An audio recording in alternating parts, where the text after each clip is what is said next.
MGB programme में बहुत timely check होके कॉपीज मिल जाती थी और एक डायरेक्शन मिल जाता था, तो उससे बहुत हेल्प हुई। I have secured All India Rank 192 in UPSC CSE 2023 and this was my first attempt. First major benefit of such a test series is that you have a schedule in hand. ForumIAS के MGP programme के बारे में काफ़ी चीज़ें अच्छी लगी। Student of MGP, current affairs program.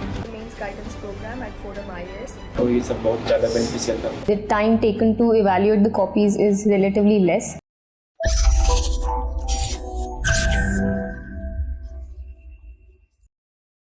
All of them are previous year questions, barring one or two questions. All of them are previous year questions.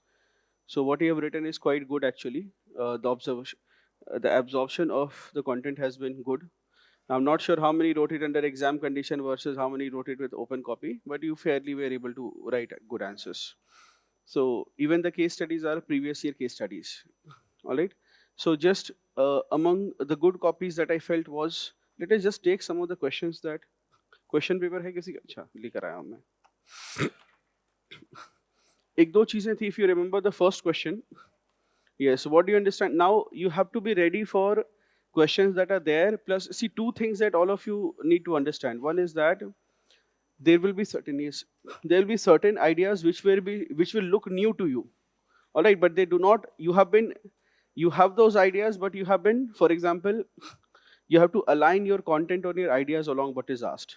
Now, one simple question that I asked was the difference between ethical management and management of ethics. This is also asked by UPSC previously, and let us say management of ethics.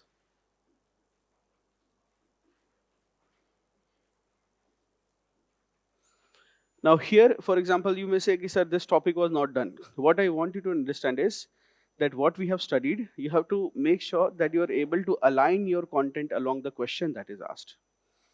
Now, broadly, most students loosely interpreted it. What do you understand by ethical management and what do you understand by management of ethics?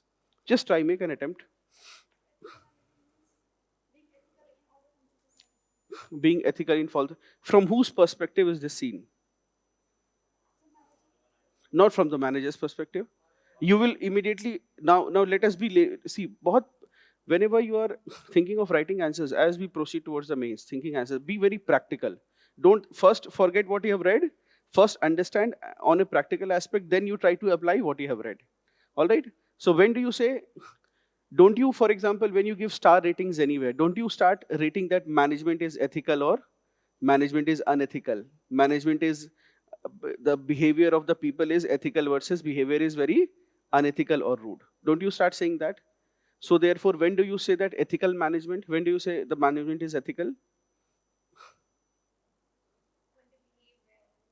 When they, for example, one very simplistic understanding will be when they behave well with the customers. All right, when their policies are fair and just, isn't it? So generally, very good customers plus within among. Now he's also thinking from an employee perspective, because there is a management and there is the staff or the employee. So therefore, when we think of ethical management, we see it from the perspective of two people. One is the customer or the client or society. The other is the perspective of employees themselves. All right, very good. When do you start saying that there is ethical management? From the customer's perspective. When would you say that there is ethical management? From the customer's perspective, think of it. When would you say that these management practices are ethical in any organization? Think of it. Why?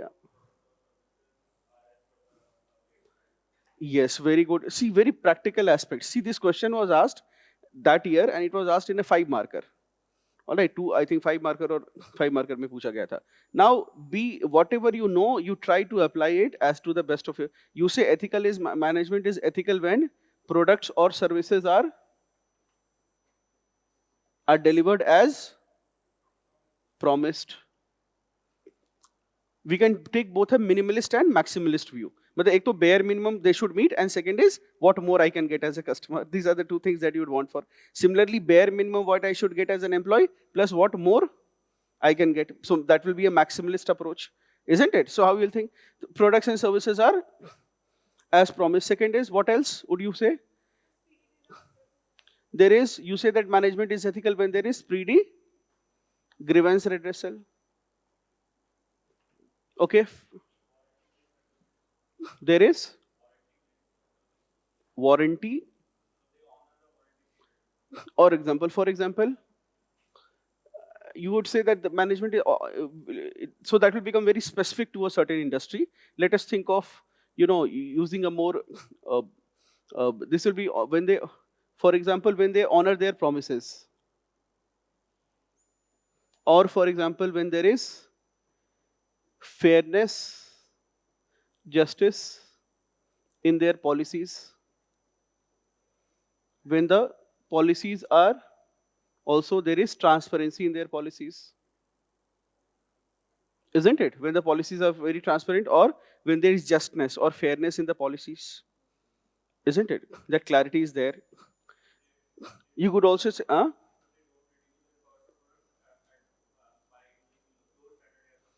yes, okay, so you could also go for when they do not, for example, with respect to they do not try to reduce the cost of product through dilution of quality, okay.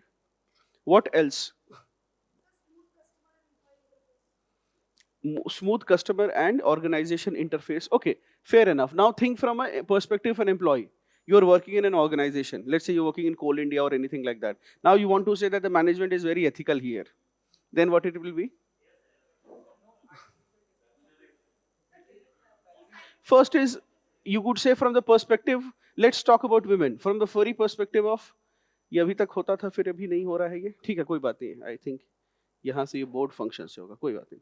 All right, from the perspective of employee, if you see, as women, first thing that you would want is that it should be an equal opportunity employer. Equal opportunity employer.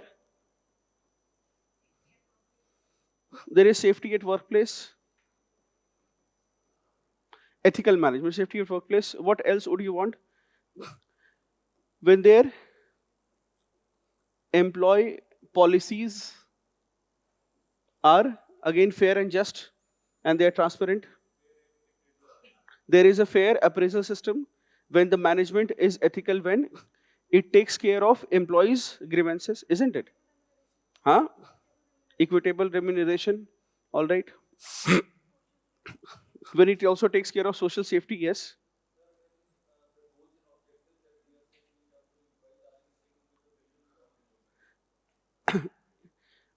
You would say, ethics concerns the other. So you will say that, so when its goal is aligned with its vision, I would not say that, but when it says its goals or actions are aligned with larger societal goals. Because ethics is about others, what you're doing for others, not for yourself. All right, now think of it, management of ethics. What does management of ethics in simple English mean to you? Management of ethics. Resolving them, very good, management of ethics. So therefore, if you see this question was asked that year and there was a lot of panic among students, and I put it in the first question so that I wanted to see how many of you are able to think, अरे ये तो sir ने नहीं पढ़ाया है. So some students were, I would not say that everybody did it, but some students were fairly able to address the question. Okay, now you know most of these points in different subheadings. But ethics, I told you in first class, it is a thinking paper. मतलब इसमें दिमाग लगाना पड़ेगा. So technically what you know, you have to align it according to the demand of the question. So I would expect management of ethics occurs at two stages. One is within a person, within individuals, right? How you are managing ethics, and within organizations, right? You have to manage management of ethics, isn't it? Within individuals as well as within organization. Then when management of ethics is done properly within the organization, then what do you say? It leads to ethical management. This is the relationship. If an organization is able to manage ethics within the organization very well, then we say that the management is ethical. Management of ethics within the organization has to happen in a good manner. So therefore, and management of ethics will require what? Almost all these things.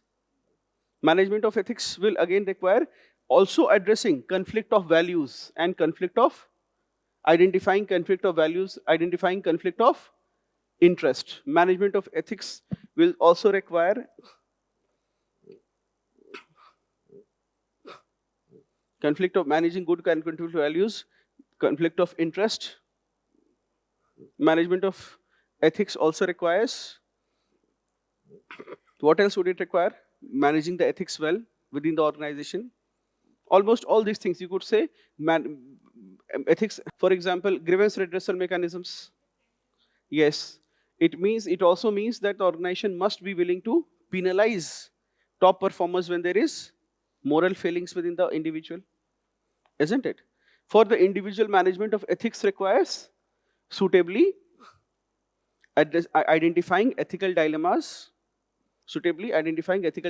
and resolving them. Right, identifying. So this is what I was expecting in the first question. Can you think of some example?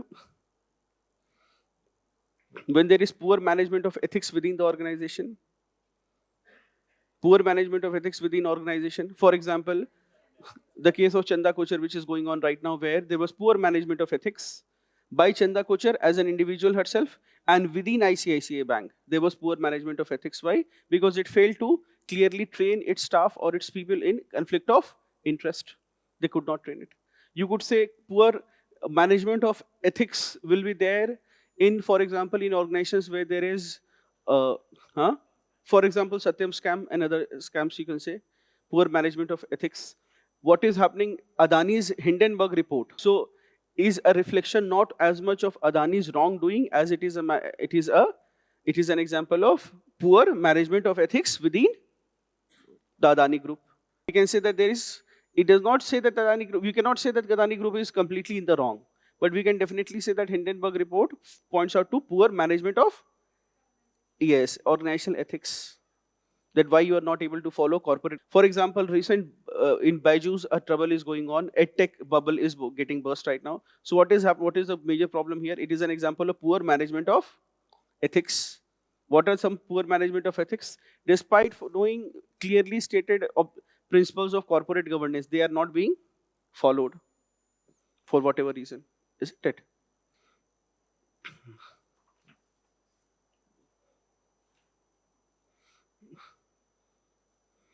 Then,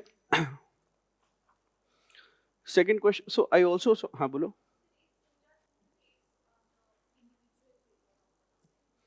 Pooja Singhal case, corruption, it is a individual failure of ethics. Also, we can always say that whenever there is an individual failure of ethics, as an organizational person, as a member, or in a position of, let's say, in a position within, formal position within the organization, then we say that it is also a reflection of poor management of ethics within the organization. Why? Because there was no proper training and all. Okay? Huh. Yes.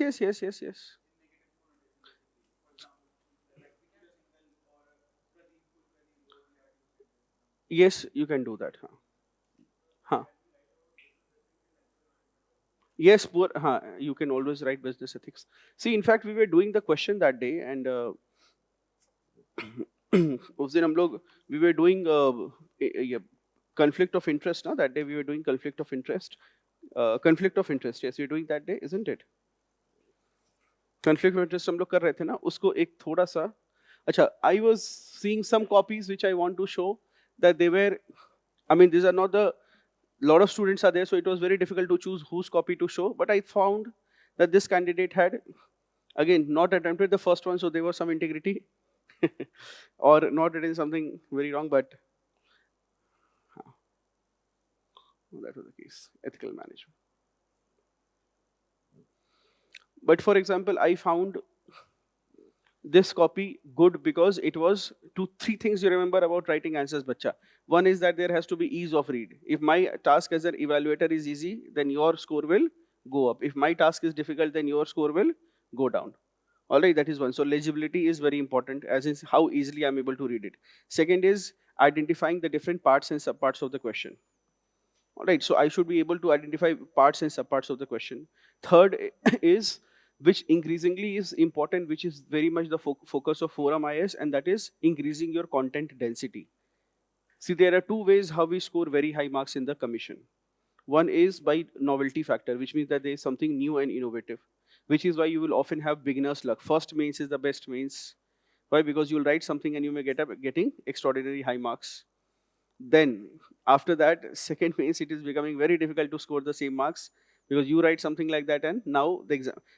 In novelty factor, there are either you get very high marks or you get very low marks. So let's say you do not know anything and you go and you will actually clear the exam and you'll get among the highest marks in certain papers, not in all papers. So because of one paper will pull you and therefore because of that novelty or newness, you will get very high marks. That is not the best way to score well in the examination because there is too much subjectivity. Secondly, you have written, for example, you read a book and you wrote an essay completely from there. Next year, somehow something similar happened and now the examiner is changed and suddenly you will end up getting very low marks. So that is not an objective criteria of scoring well. That is a subjective criteria of scoring well. That's something that we cannot plan. We cannot plan that. Then what is the objective criteria of scoring well? Why we say it is subjective? We say it is subjective because if the examiner changes or his mood changes, then we cannot assure that you will get the same high marks. Then there is an objective criteria of scoring well, and that is only by simple सा ऐसे समझो कि if for example the examiner should feel that you have put an effort vis-a-vis other candidates. So even if you are digressing a little from the topic, but if there is a lot of effort in your copy, then you will get marks.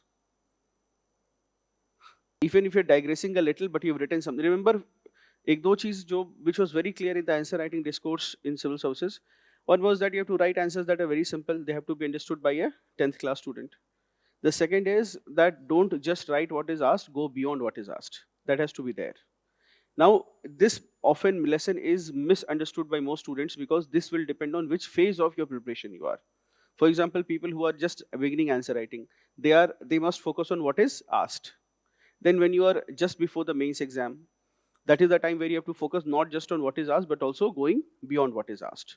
When will a wrong communication happen? When somebody who's beginning answer writing and he is focusing on going beyond what is asked, bypassing what is asked. So therefore, then there is a problem.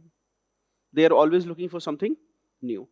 So that should not be there. You have to first address what is asked, and then go beyond what is asked.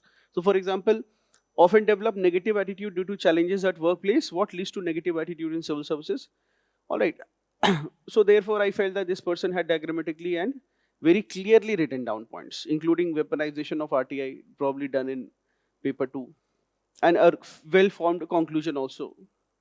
The stereotypical Sarkari Babu attitude is associated with lethargy. This needs to be replaced by a very positive-looking conclusion. CDN-centric role-based bureaucracy, process ranging 360-degree imperial. All right. So this question, how do we address this question? All of you have written probably, civil servants often develop negative attitude due to challenges at workplace. What leads to negative attitudes? What leads to negative attitudes? So in this question, what is the introduction, body, and conclusion?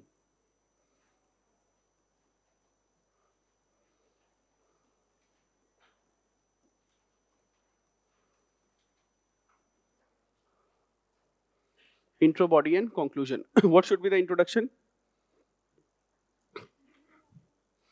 You could say, remember, make your answer as objective as possible, which means that first you may end up saying defining attitude. You can do that. But the very important second line is you link it to the question. All right. So you can go with you could say attitude is a disposition to act in a certain manner, act favorably or disorderly in a certain manner. Then negative attitude, civil service forms or civil servants in India often develop negative attitude. Write a very broad sentence covering all aspects. Because of poor, 4-5 बातें बता दो किस कारण से होंगे or under different heads. Because of, for example, work pressure. For example, because of work pressure, lack of adequate emotional intelligence. What else? This is the second line where you can link it to the topic. Poor lack of emotional intelligence. Then managing family expectations. And a lack of adequate training. You could broadly write something like this. So that forms your introduction. You tell me what is attitude, then first line, line 1, line 2, you link it to the topic. You talk about negative attitude in bureaucracy. All right, negative attitude in bureaucracy. So in the body, what is my expectation? You tell me, you elaborate about, what is the main question? Remember, what is the main question here? There is just one question. What is the question? The why does it develop? So remember that we have done this, that remember that why does it develop is the reason why you will get the marks. So that is the core demand of the question. Why does it develop? No. So if you have to write anything extra, first examiner ko what do you have to give? You have to give what is asked. Then uske baad jo ram kahani likhni hai, you can write, you will get marks for it. You write suggestion, whatever you write, you will get marks for it. Second is, let us say for example, you don't know the answer. You don't know the reasons, but you know everything about it, but you don't know the main demand of the question. In such a case, what you need to do is, see, one short way of scoring good marks is giving good suggestions.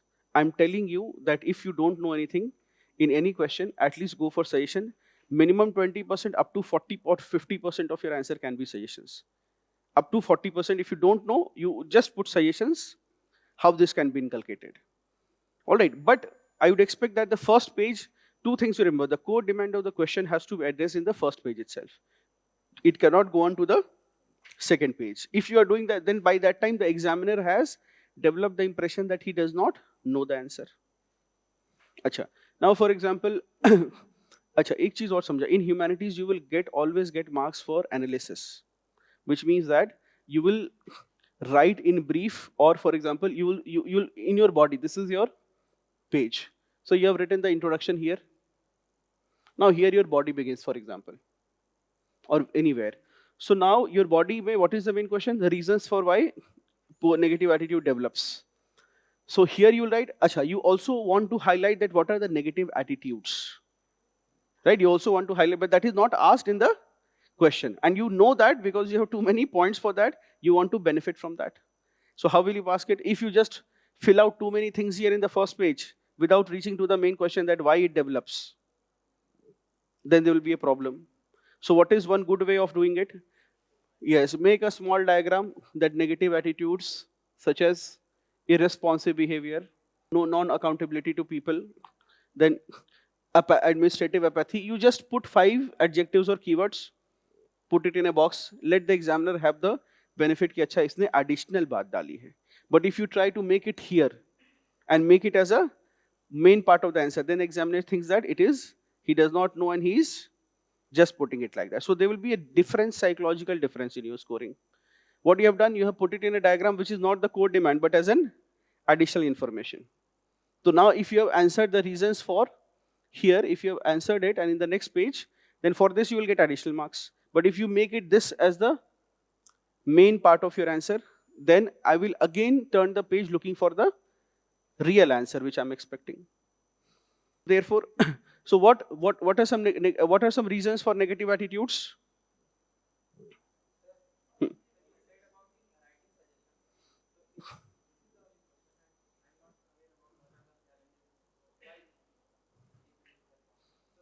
If you do not know at all, he's saying that I don't know any why it happens, then what happens in that case, you have to maximize your chances.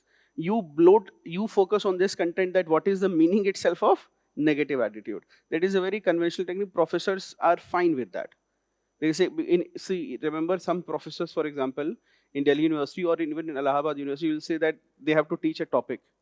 Now they'll play on the word, they'll analyze it, and they'll take a beautiful class without preparation.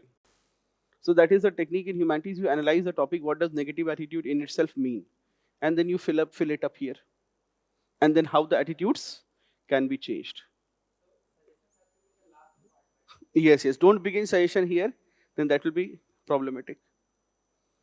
All right, so you don't know what are the reasons, but you know what is the adjectives that you can assign to negative attitude. You fill it up here, and in the next page, you give how bureaucratic attitude can be changed or suggestions can be made.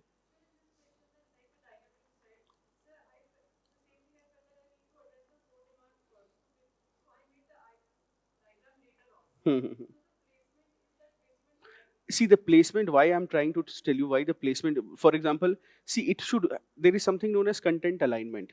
as an examiner, what I'm expecting is now that what is the question you are addressing it. So which is why I would want a small diagram here rather than on the next page, because I know the reasons, and then next year, so see, your answer should not be like GS notes. What do I mean when I say content alignment? It means that I know that you have the content. How do you align it to the demand of the question? So I would say that don't put it on the second page, try to put it in the first page itself, somewhere, so that you have analyzed the term, what is the term of meaning of negative attitude in civil service, irresponsive behavior, administrative apathy, then administrative activism in destructive tasks, building तोड़नी है, bulldozer चलाना है, उसमें लगे हुए हैं. इन अनुकंपा बांटना है जहां पर where compensation is to be given, उसमें साहब ऑफिस में नहीं है. So that is a sign of, and you can also put all sorts of negative attitude, colonial hangover, माई बाप culture, everything you can put. These are signs of negative attitude. Carrying officialdom at home. Sometimes, what is one big problem that you will face in civil service? You will be in a position of leadership from day one, very early position. Some officers have this problem that they will also be officers at home and shout on their spouses. They are not able to de-link, isn't it? So therefore, that. All right. So this is, and in conclusion, fair enough conclusion. What conclusion? We put the reasons behind negative attitude. What could be the reasons behind negative attitude? 4-5 reasons, batao. Yeah, intense public scrutiny keeps them on their toes. So nature of job, qualified. I always use the word qualified argument. Nature of job is not the answer. What is the, you qualified, what is the nature of job? For example, always being in public eye. So, yeah, frequent nature of, when you write something like nature of job, immediately qualify it with an argument that why you are saying what is it about nature. It's just like, otherwise it becomes like writing transparency in every answer. Yeah, political pressure, such as accommodating political requests, bypassing established policies and rules for political, for favor. Yes, those things you can put it in a quote, or you always put it in a, either in the introduction or in the conclusion somewhere. For example, you can say that in the third line, you know this quotation that if you do something, anything can happen. If you do nothing, nothing will happen. You put this in the introduction itself. Bureaucratic negative attitude can be summed up by the quote, if you do something, anything can happen.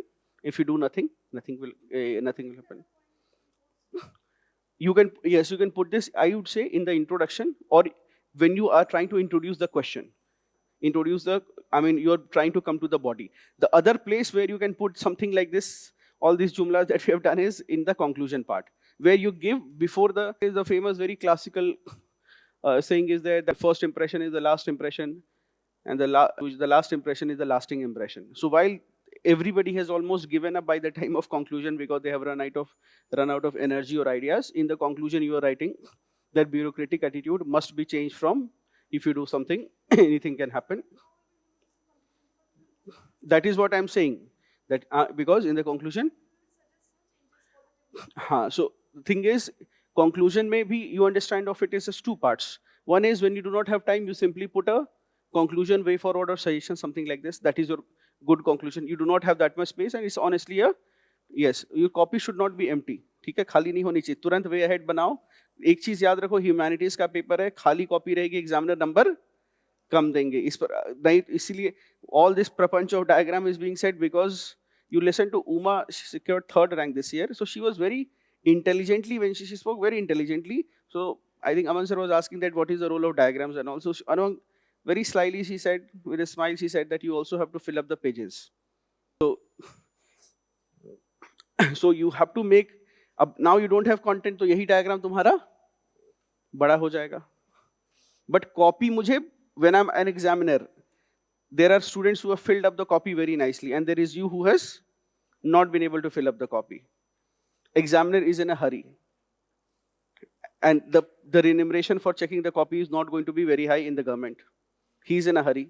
He is trying to ascertain first whether you are an A+ student or A student or a B student.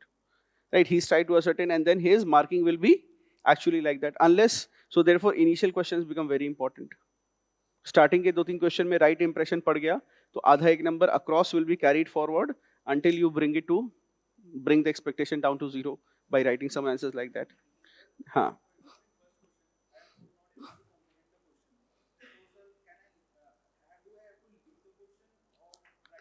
you write, at least you just define the terms and write whatever, or you write a few suggestions, लिख दो उसमें.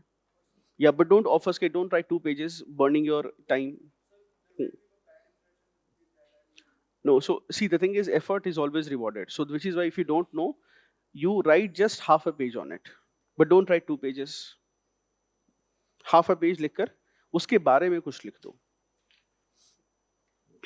All right. So conclusion में once she's asking a very right question, कि sir, don't we have to write suggestions? Sometimes the demand of the question itself is so huge that you have no place to write the suggestions. So in conclusion, you either write the suggestions and end it, or you write suggestions separately and then 1 or 2 lines of conclusion, like this candidate has done, like the candidate who had done this had done. Fair enough. Stereotyping Sarpari, but is associated with lethargy. This needs to be replaced by citizen-centric role-based bureaucracy, 360-degree approach, process re-engineering, all that thing, anything that words that come to your mind, you can do that. You can take a look at other copies also. All right. Then let's take the next question. हाँ बोलो.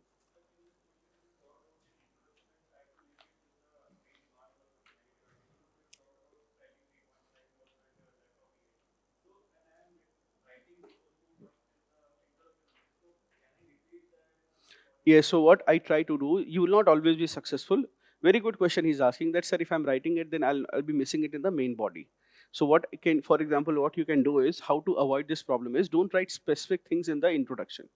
For example, instead of saying political pressure, you could say negative attitude develops in civil service because of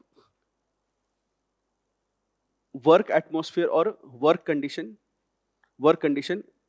comma, public nature of the job, comma, poor understanding of the job by the family and relatives, and comma, his one's own lack of emotional intelligence. Overarching capsules you try to, overarching things. If there's a question on civil services reforms, then what is a good way? You go say the civil services reforms. Now you don't want to put that there should, so you don't want to write in the introduction itself, that sir, if I write that there should be a civil service board for transfer and promotions, objective appraisal system should be there.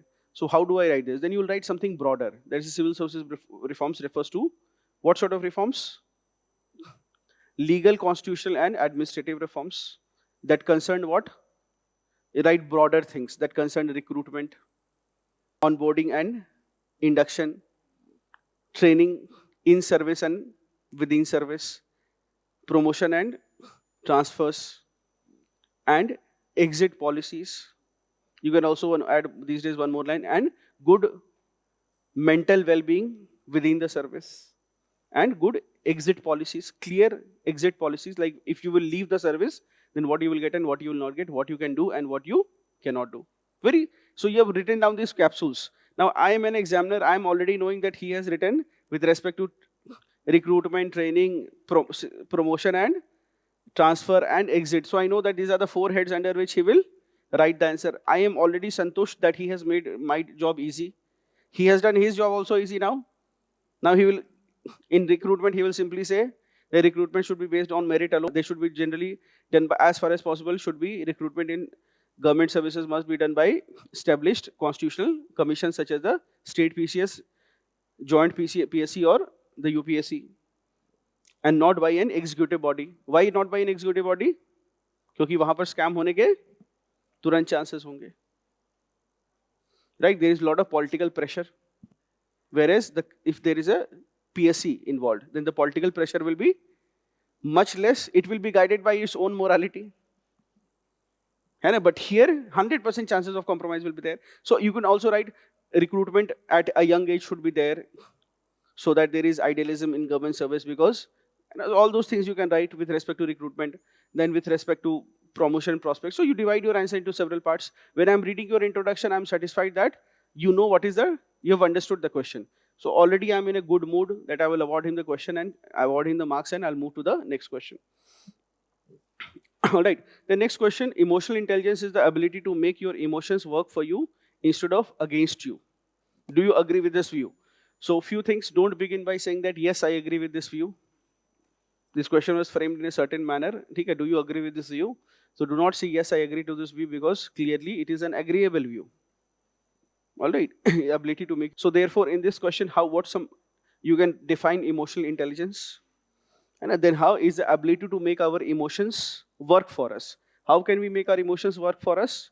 There are several functions of emotional intelligence, or several components such as understanding emotions, regulating emotions, understanding emotions of others through visual and verbal and non-verbal cues. Therefore, it helps us. Then you can always make the diagram of emotional intelligence and emotional hijacking, which some of you have done, right? Remember the diagram? Some people, अरे no sir, कैसे बोल रहे हो भाई? Emotions and us. If emotions control us, we control emotions. Then we are having, and emotions control us, then it is emotional hijacking. That should not be there. Do you agree with this view? Then you would say that it is emotional intelligence is extremely critical for mental, physical and mental well-being, and for success at family and in workplace. You can always write that. What other things you can write? Now this is what is you have addressed the question. What other things will you write in this? Yes, very good. You can also write that without emotional intelligence, what will happen? That is what you can write. Very good. Because you won't have much things to write. Or batao? You can give good examples. Okay, you can use data. What else can we go for? It ensures a human approach.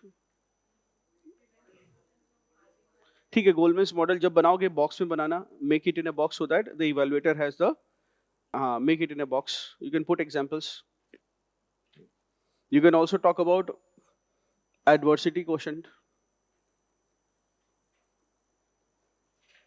एक line में कर दिया. An important component or an important component of emotional intelligence is adversity quotient, है ना, which is our ability to deal with adversities.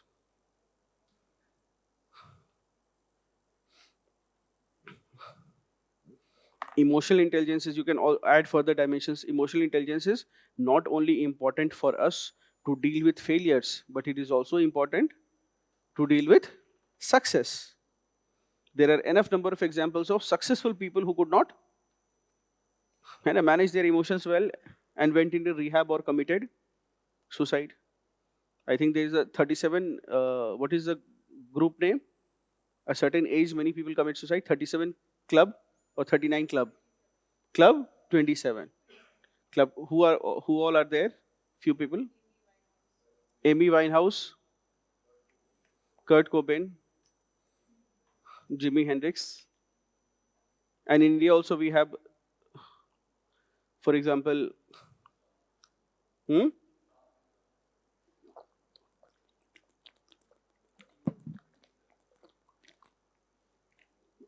can say that but by otherwise successful people, such as the suicide by Sushant Singh Rajput, who are otherwise successful, shows the need for emotional intelligence and adversity quotient. All right. Distinguish between collusive corruption and coercive corruption with suitable examples. What suitable examples can be there? See, here people have made kuch mein. So this is something that everybody has answered. But some people have said, focused on, there are only two parties involved in. When I have dictated you or told you that there are two parties involved in coercive corruption, it does not mean that there are only two parties. I'm saying that there is two parties means one, there is a person who's asking the bribe and the other is giving the bribe. It's not a numerical two. It is a bifurcation of the activity, that there are two parties, that is, one is the bribe giver and the other is the bribe taker. One is the exploiting agent and the other is the exploited person. All right, so it is not the numerical two number that is important there. So people have written that there is two parties and there is 2 plus inclusive. That is not what I was expecting. Everybody has done this question? Examples you can give, very simple examples. For example, petty bribes are often coercive in nature, such as bribes demanded by policemen or drives divided by MCD, or for example municipal bodies. They will always be coercive in nature. And higher level bribes will be at the level of policy. You could say, for example, the 2G scam or the coal scam. इस government में कोई scam नहीं है. So therefore you are only writing 10-year-old scams.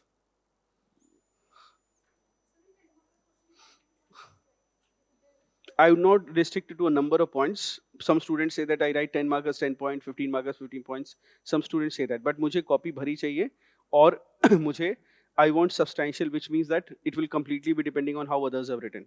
5-7 points at least should be there in the core aspect of the question. All right? Then what do you understand by public in public service? Explain with suitable examples. So in public service is done with public welfare and without expectation of reward. So it says of the people, for the people, by the people. We have done that. You can say welfare of the people should be there, for the people, goals of and by the people, which means that public must be involved in decision making. That should be there. By the people, public must be involved in decision making. The goals have to be set up. Then you can give very good value addition done by some candidates. For example, we say that the public, the centrality of public in public service can be understood by the one student has given that the preamble or the opening lines of the Constitution are begin from we the people of India.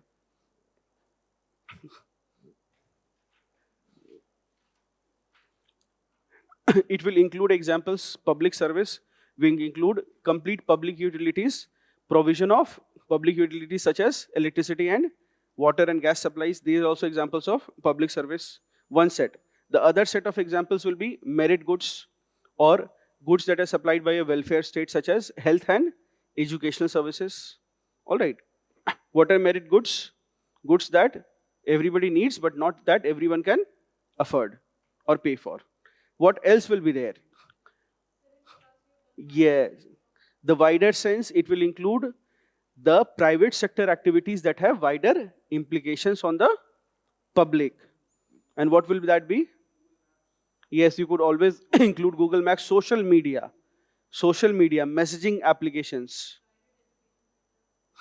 Private education center, much smaller actually.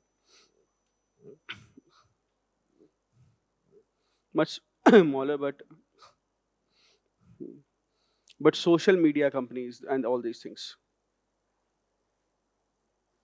Now question number 6, another was with regard to the morality of actions. One view is that the means is of paramount importance and the other view is that ends justify the means. Which view do you think is more appropriate? See here what I wanted was some people have written the deontological and the consequentialist approach. Now here content alignment concept is very important. It is actually that question only. But then our answers, remember, do not have to be GS notes. Our answers have to be answers to questions. So what do I mean by content alignment here? Some people have simply made a table and even given the heading deontological and consequentialist. That has been done in the class, but you are expected to pick up points from that and not just make that heading. So what is, in this question, what is the expectation? The expectation is, what is the expectation? The expectation is that you link it, in one line you can write that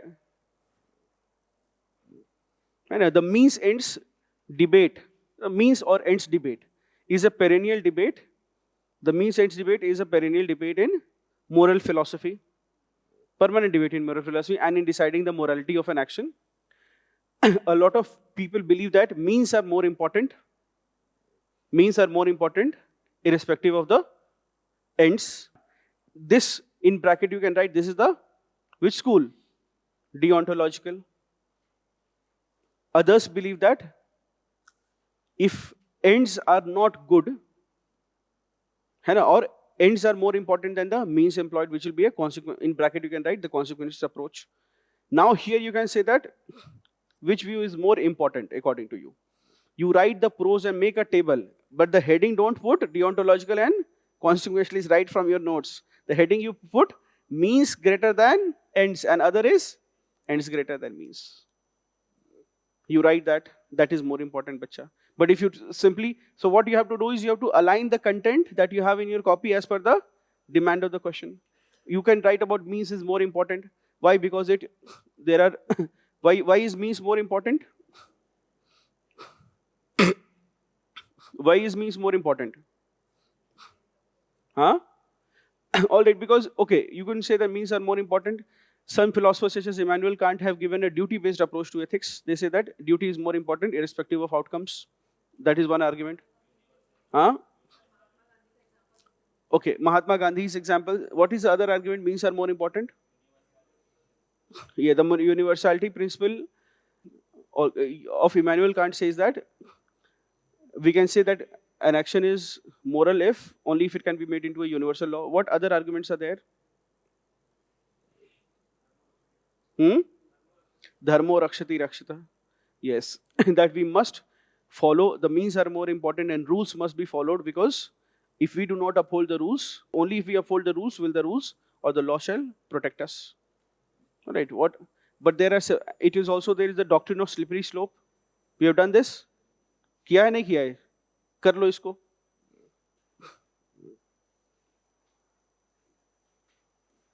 case studies में ऐसे भी करेंगे ही, अभी कर लेते हैं. What is the doctrine of slippery slope? Have we done doctrine of, अच्छा इस केस स्टडीज में करते हैं.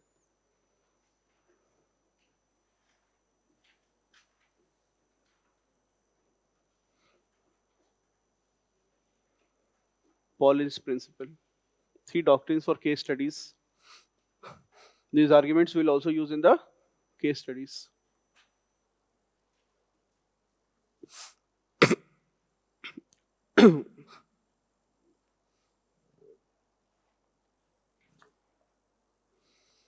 What is the doctrine of slippery slope? The doctrine of slippery slope simply says that if we allow something relatively, if we allow or accept something relatively harmless today,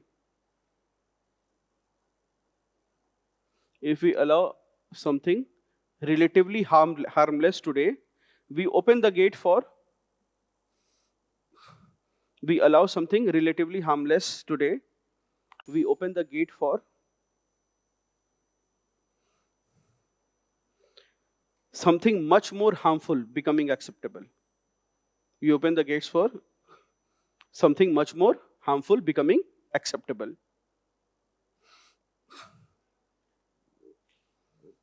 Doctrine of slippery slope. Whenever you are going for means greater than ends, then this doctrine will apply. All right. So one argument you can give is means is more important because it sets a precedent. And when we are willing to overlook small moral lapses in means to achieve good outcomes, then it becomes a slippery slope. For example, you feel that people who are pelting stones on the government, their houses should be bulldozed. What is the problem? Do you see that now? You think that, okay, this is only happening to people who are not following, or for example, the ones who are absconding, or for the ones who are troublemakers in the society. And then what do you allow? You allow for use of JCB machines against their houses. What is the problem with this approach? You will think that isme harm kya hai? These are criminal elements. Right? So according to this argument, what is the problem? What will happen in future? Yes. Yes. The big problem with allowing JCB machines even against criminal elements is that we think that it is less harmful. Why? Because it is against criminals. And soon it will become acceptable. It will become a routine administrative activity for anyone who violates even smaller laws. Right? Earlier, why it was done? It was done against, for example, gangsters who had amassed illegal wealth. And why do we need to demolish that house built from illegal wealth? Because it is a huge structure, and physical structures are symbols of power. Isn't it? Huge. You will see that if you see these criminal elements or gundas in UP or in Bihar, certain areas, you will see that their houses will be in rural area and there will be huge white house or something will be there. And so therefore it is itself is a symbol of power. इतना बड़ा घर वहाँ पर है ही नहीं. Nobody has such big house. So therefore it is demolished. Why it is important? It is important because once we demolish that house, everybody will know that if his house is broken, then he has lost control of the area. And that is why it becomes very important for the criminal element to not get his house bulldozed. Because the criminal element is not killing all people. What he's doing, he's running a reign of terror is there. So once his house is demolished by a simple constable and 5 policemen, there will not be 100 policemen. Once the government has made a decision that house is to be demolished, the political signal is given. Okay, 2-3 people will be there, maximum 5 people will be there, they will demolish the house. But the political signal is not clear, then you will have to send a paramilitary force. Once the decision at the top is taken that iska ghar demolition, then no protest will be there. Alright, so what will happen is, what is the problem with this? While it is good in itself, or we allow something, it is not so harmful, we open the floodgates for use of JCB machines against common citizens even who have done petty crimes. And second, it is also troublesome because it is an irreversible activity. This punishment by the state is an irreversible activity or not. The state will not say, oops, हमने गलत घर गिरा दिया. गलती से गिराना था 19 number गिरा दिया 20 number. Right? So therefore,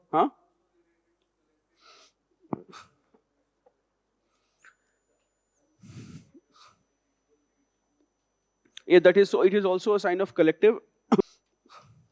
So basically, this doctrine says that people accepting small moral lapses end up accepting major. People accepting small moral lapses and end up accepting major ethical lapses.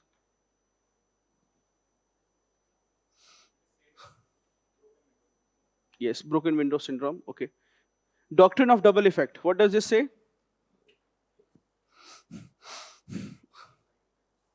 Yes, it says that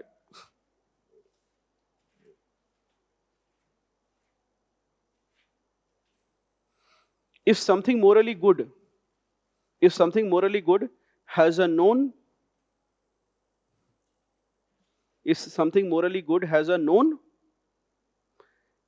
negative side effect,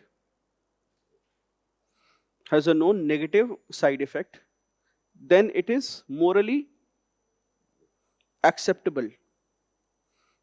Then it is morally acceptable to do it.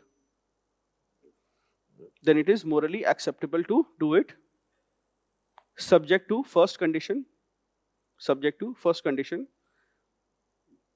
If the side effect was not the original intention.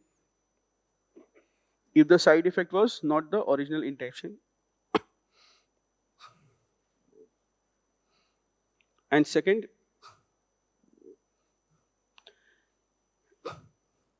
the side effect, the negative side effect does not outweigh the negative side effect does not outweigh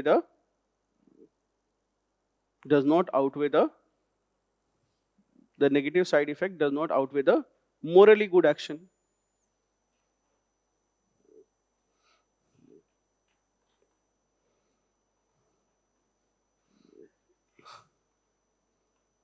So for example, this doctrine of double effect will be used generally to defend cases such as euthanasia, such as abortion, isn't it?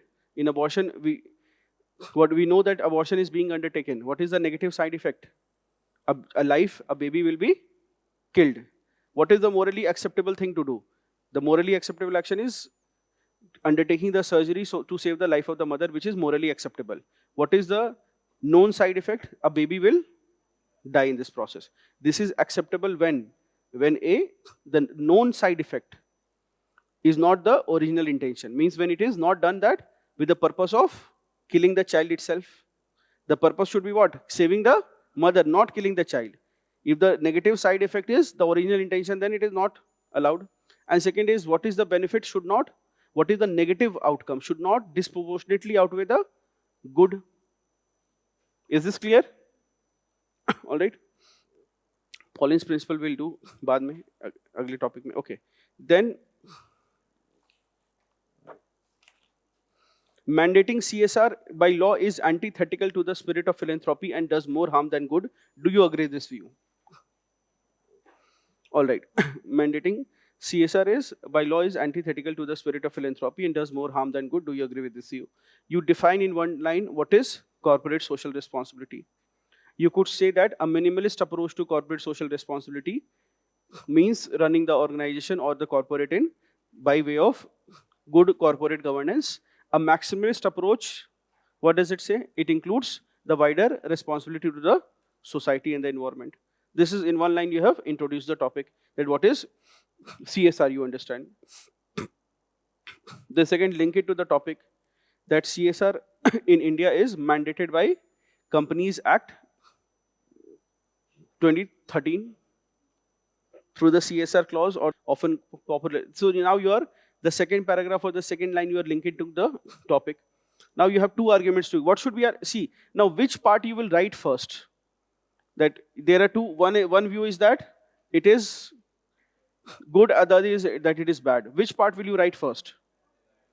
It is a good idea unless, depending on the demand of the question, because in the end, what are you going to write?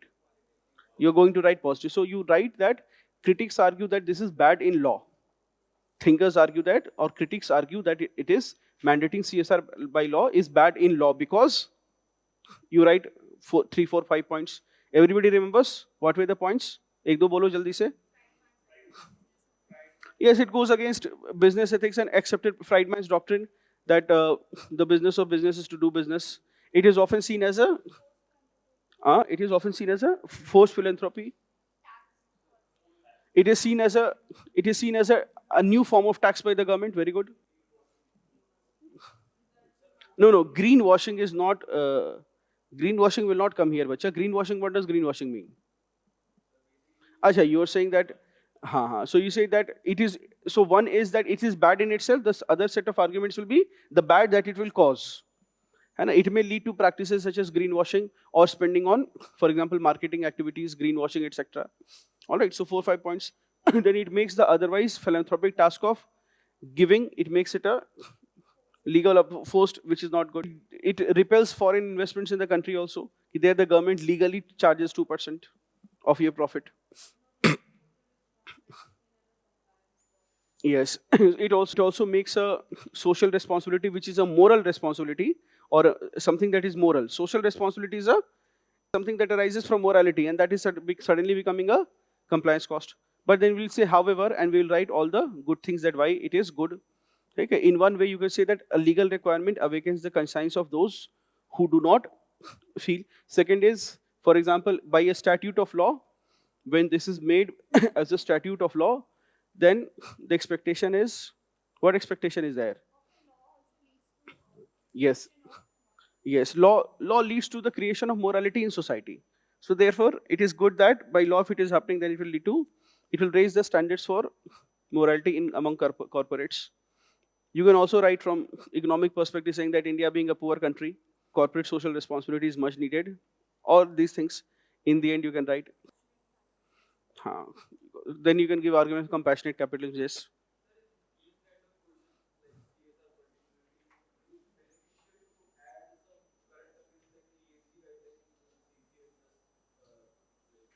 Yes, you put your examples. What example? Yes, you can give that. No problem, you can give that. All right, so you end it on a positive note. And you can write a good conclusion in this. You have enough number of points, you will not have scope for any suggestions or, so in conclusion, जगह नहीं रहेगी यहाँ पर तो क्या करना? Conclusion एक line का बस लिख देना. Write just one line of conclusion. What conclusion can you write here? Yes. Very good idea. She said commerce without morality. Somebody can in the class will write Gandhiji's trusteeship model. Right? You can always write. One student wrote that philanthropy and CSR are the two sides of the same coin. One is for social change.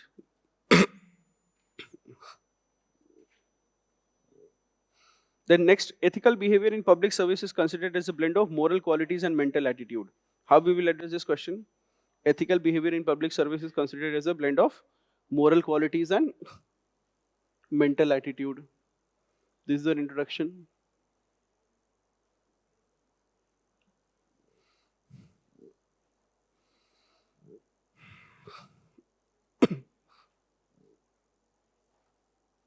What is ethical behavior in public service?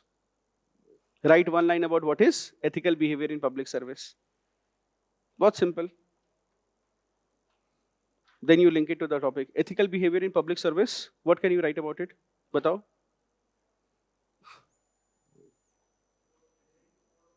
हाँ? Yes. See, थोड़ा ethics का paper है. Adhering to code of conduct will not just lead to ethical behavior. So as somebody said, ethical behavior in in public service means public welfare, pursuing public interest and public welfare, keeping the people or the common man at the center of all activities and all decision making. That is what public ethical behavior would mean. Can you give some? All right. Then you have told what is ethical behavior in public service, or other approaches you can define public service. You can write one line in public service. Then the second line immediately has to be what? Ethical behavior in public service does not merely restrict to fulfilling duties, but rather going beyond fulfillment of duties, having a maximalist approach. It means care, compassion, and empathy for the people. Right? Something like this. So either you begin with ethical behavior in public service, you write one line on it, or you define what is public service, and then second line, how will you define public service? In very simple terms, you could say public service refers to what is public service? एक line कुछ भी बोलो, it will be correct. बोलो. Something broader.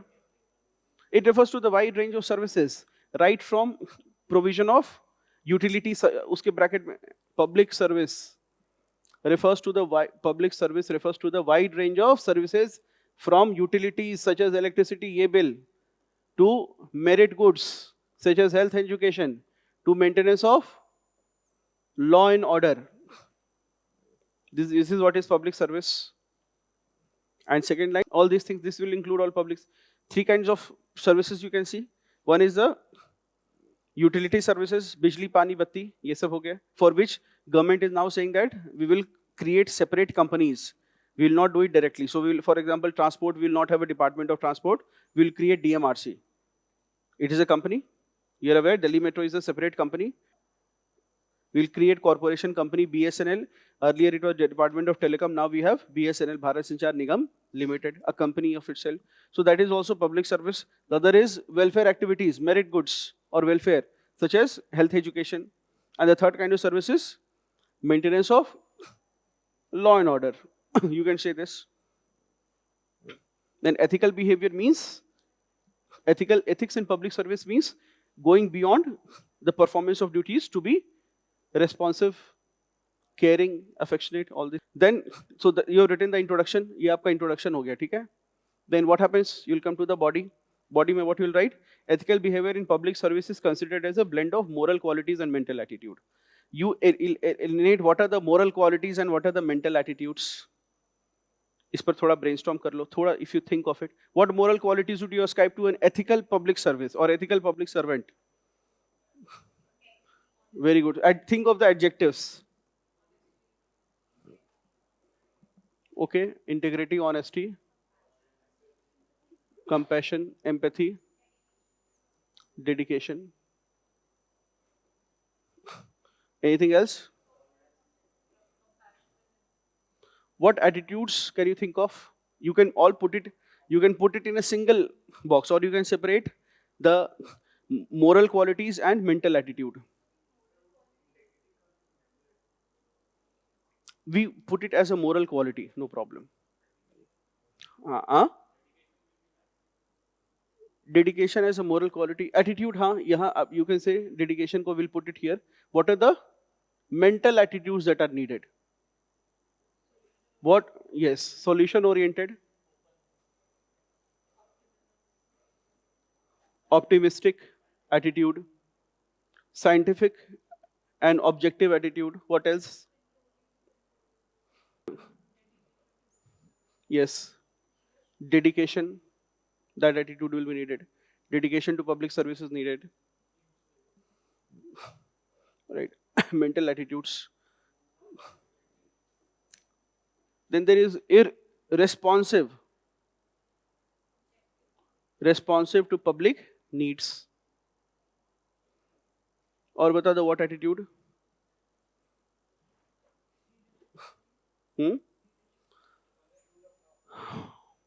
ठीक है. How will you put it in a, when you're writing a mental attitude? How do you fix it? Dedication to public service is an attitude. You could say that. Though it's a quality, but it's also an attitude. How do you fix anything else? Very good. Innovation or innovative attitude. So this is, now you have already drawn a blend of moral and these qualities. Explain with suitable examples. Can you come up with just 2-3 examples? Just give any 3 examples.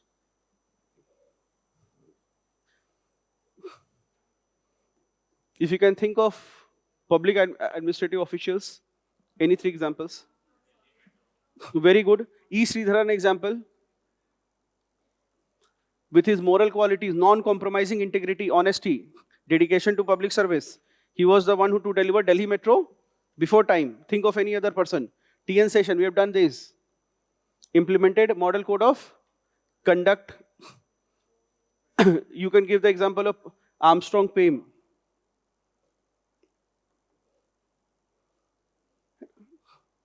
I think 100 miles, no, 100 kilometers. People's Road, right?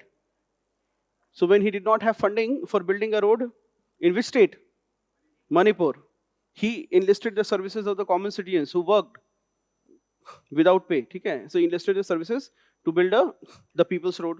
That is another. Parmareshwaran Iyer. Just 3 examples, 4 examples you put. Then what else? इस question में और क्या करोगे?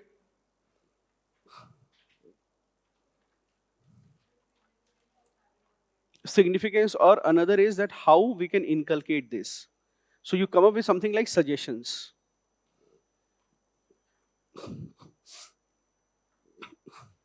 What suggestions can you give to inculcate moral qualities and mental attitudes? Yes, training, mid-career training, good suggestion. Another suggestion will be village stay. Staying in villages. Staying in villages, yes. Or field work, engaging in field work. Then adoption of schools by officials.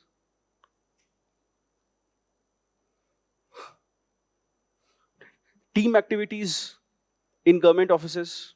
ये सब उधर होता है. In the eastern states, we have a very good practice, right? Starting from West Bengal to the whole of Northeast. You will ask people there कि Sunday को what you are doing, all the officials who are posted. तो थोड़ा शर्माते हुए बोलेंगे कि यार यहाँ पर have a picnic culture. So the minute there will be, weather will be good. So the whole, so think of it, you are not from there and you are posted in Bengal. And everybody in the district is excited. You don't know why they are excited. So staff are saying, sir, there is Sunday and the weather is good. So whole district team will go for picnic with their families. Now you are not very much, you don't know how to do masti because of your preparation years. ठीक है, now you are not able to, तुम सोच रहे हो यार मैं क्या करूँगा वहाँ पर, I'll get bored. Right, so they, in the Northeast they have a lot of picnic culture. And the terrain is also like that. It's not like Delhi that शाम में सब काले होकर और पूरा रोस्ट होकर आ गए, पिकनिक मनाने गए थे, pollution से बेहोश हो गए. These probably they're very so naturally beautiful places. All right, so team activities, all these things, you can give the suggestions. Question number 9. There is a difference between a legal action and right action. In the context of statement, answer the question.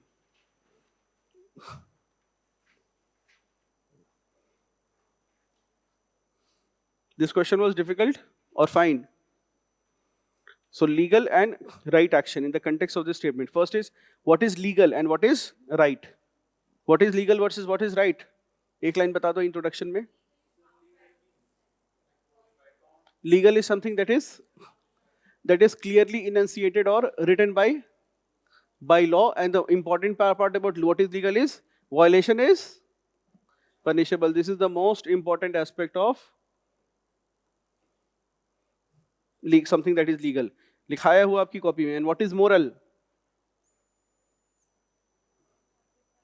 Moral that is guided by, you would say, it is guided by individual's conscience. individual's conscience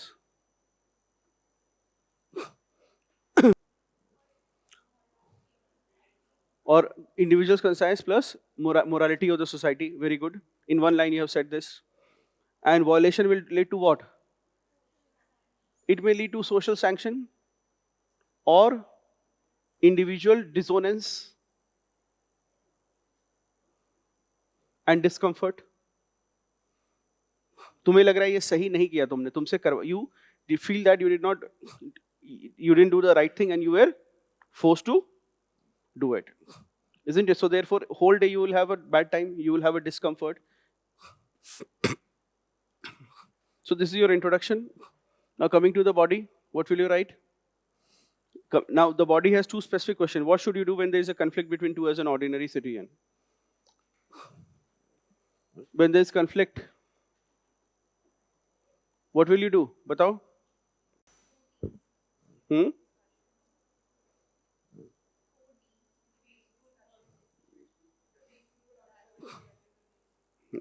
So you can describe that at times what is legal versus what is right may be in conflict, such as, give some certain examples.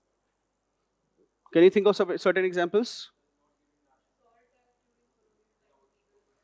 You could talk about current lines, for example, marital rape, which is ethically wrong, but legally not seen as a wrong. Or for example, any other modern phenomenon? Same-sex marriages. और एक week wicket पकड़ लो, uniform civil code, ये तैयार किया हुआ paper 2 में, अब इसको यहाँ डाल दो. Imposition of a uniform civil code. Uniform civil code is not legally binding, but it is a moral imperative. So let us say, when confronted with something, uniform civil code is not legally enforced, but it is right. Why do we say it is right? What are your arguments for the right? Simply because uniform civil code has more to do with gender justice than it has to do with religious diversity. अपना position बहुत clear रखना. Whenever you have to defend a uniform civil code, you don't fight about anything else. You simply talk about gender justice. That is the weak point of those who oppose imposition of uniform civil code. Never go into that territory. You keep yourself in your territory.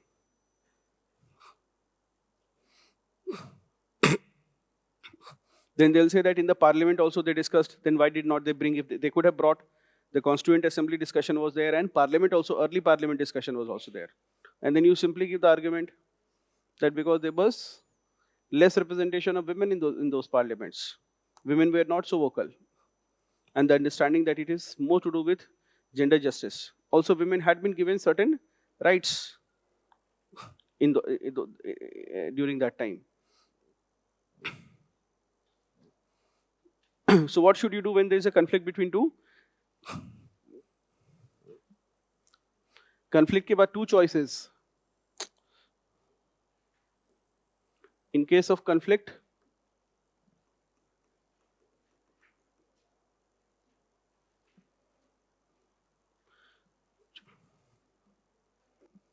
Answer को clear कर लो. Choice 1, that is break the law, follow conscience. The other choice is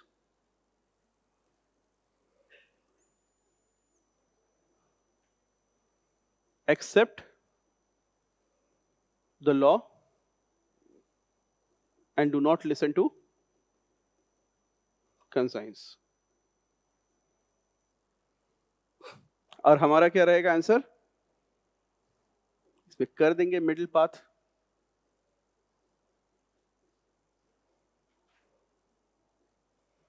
What will middle path entail? Oppose the law.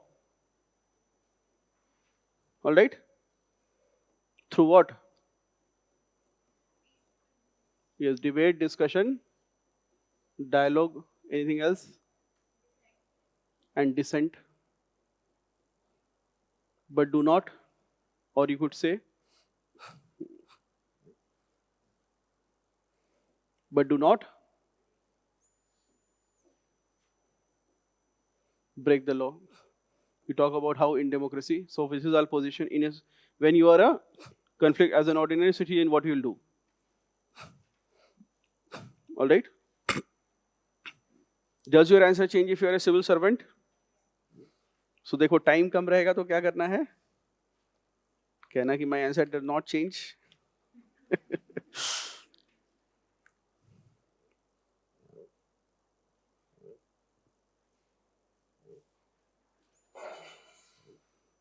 Time rahe, then you can say that is a civil servant. So there can be, all answers are right answer. You can give simple, this is how you can write about how the citizen should do. And as a civil servant, what should you do? Again, you have several choices. One is to break the law. This is not a choice as a civil servant. This is not a choice for you. The choice to accept the law and do not listen to conscience. In this case, because you're a part of the civil service, you may probably go for choice 2, that you accept the law. You accept the law and you write down why as a civil servant you should not break the law. What is the reason why you should not break the law? Because of we as a civil servant, we have to have a clear understanding of our role, which is the implementer of the law of the land. Case studies का एक handout मिल गया आपको आज? अच्छा मिल गया, ठीक है. हाँ. तो we have to understand that we do not have to break the law if we feel that it is because we are a part of the government and opposing the law while being within the service amounts to disaffection against the government. It will have several negative outcomes. What negative outcomes will it happen? Will it lead to? It will lead to complete breakdown of law and order machinery. It will further promote disaffection against the government. It will delegitimize the whole governance structure on a basis of a single issue. Therefore, we have to have a more responsible role. If we are unable to bear with the law, being a part of civil service, then what should we do? We should resign from the civil service. Yes, and take up political tools to build joint politics and contest election. इसमें लिखना ये बहुत clearly. And joint politics, don't put it like that, and joint politics. And to work towards building a public opinion and public pressure by way of debate, discussion, and dialogue, so as to bring changes to the law. And within the service, as long as you're there, you should make submissions or write dissent notes, make submissions, write articles in newspapers expressing your views within the confines of the law, but never to break the law. Within the confines of the service, what should you do? You should participate in intellectual debate, but no groundwork. Intellectual debate. Newspaper mein columns likhna. Why all these things?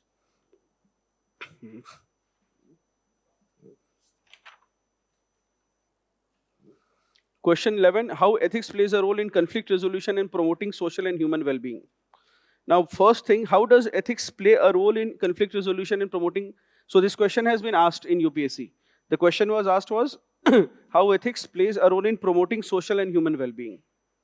Now, I've just added one thing to it. How does ethics promote social and human well-being? Question 11, not 10. ठीक है, I think that is, we'll be able to do it. To finish it also and begin with we'll do at least part A we'll finish today, and then we have to do some more topics. How ethics plays a role in promoting social and human well-being. What will be your answer? How does ethics promote social and human well-being?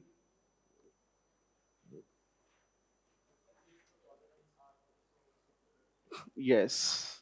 So one is ethics is about others, and therefore allows us to ponder over a situation from the point of view of others. Therefore, we are able to see things from others' vantage point.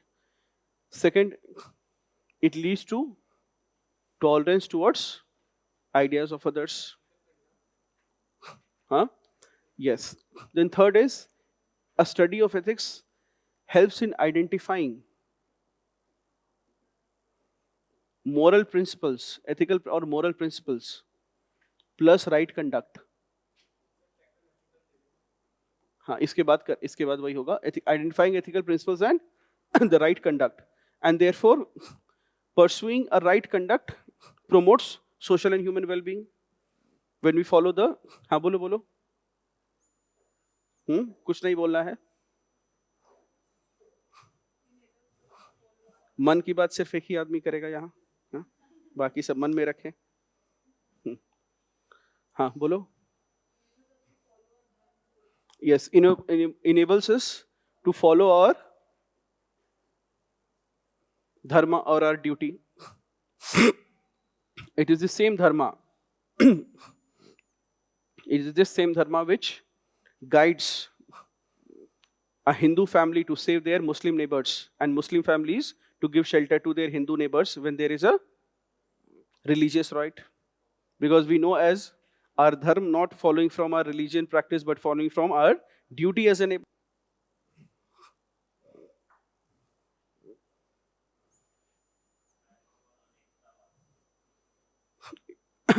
Yes. So role of ethics. So that is one. What else? So you've written, maybe you'll be able to write much more points. The role of ethics. How will you conclude this answer?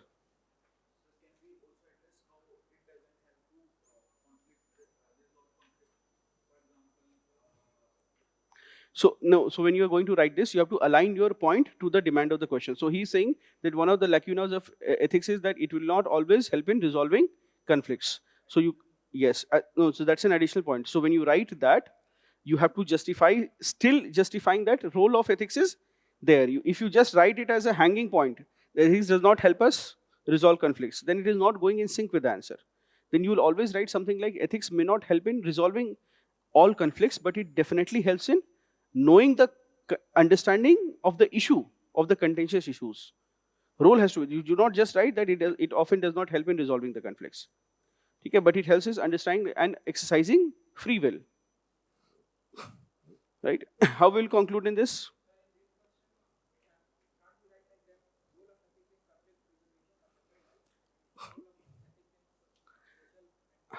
Yes, you can do that. आप organically भी लिख सकते हो. You can remove in conflict resolution. So when it promotes tolerance, then it leads to conflict resolution. It helps in fighting against religious fundamentalism and extremism also. Conclusion, you write that ethics, a study of ethics must be promoted right from school and should also be a part of higher education. Yes.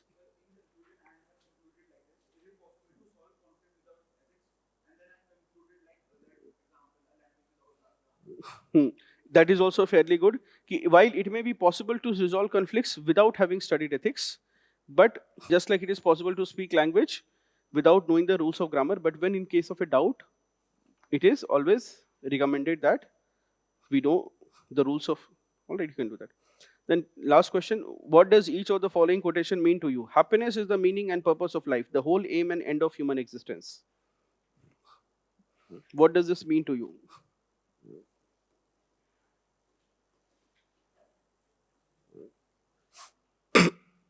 Meaning and purpose of life, the whole aim and पानी का glass मंगा देंगे. The whole aim and end of human existence. So what does this mean? What is the meaning of this line? Happiness is the meaning and the purpose of life, the whole aim and end of human existence. These lines by Aristotle say that the meaning of life is happiness and purpose of life is also happiness, whole aim and end of human existence. So as a human being, what is our ultimate purpose? Our purpose is happiness. So therefore, Aristotle has given a significant importance to happiness in human life. So therefore, what does this quotation mean to you? This quotation means that happiness is what we are looking for. In this, when you are addressing the question, you can say that happiness, do teen cheezein liyo. This is Aristotle's view. You can also say that in Indian philosophy, different philosophers such as Charvaka have also said that happiness is there are two interpretations. One is the narrow interpretation of happiness, one that is given by Charvaka. What does he say? What sort of happiness is the ultimate goal? Physical, material, bodily happiness or pleasure? Now, is the other is a broader view. The pursuit of, yes, the four Purusharthas, Arth, Dharma, Kam, Moksha. Aristotle in the West and Vedic scholars in the East. Arth, Dharma, Kam, Moksha. And finally, you can say happiness is the purpose, and happiness, what does it mean to me? So there are several things that it can mean. What have you written?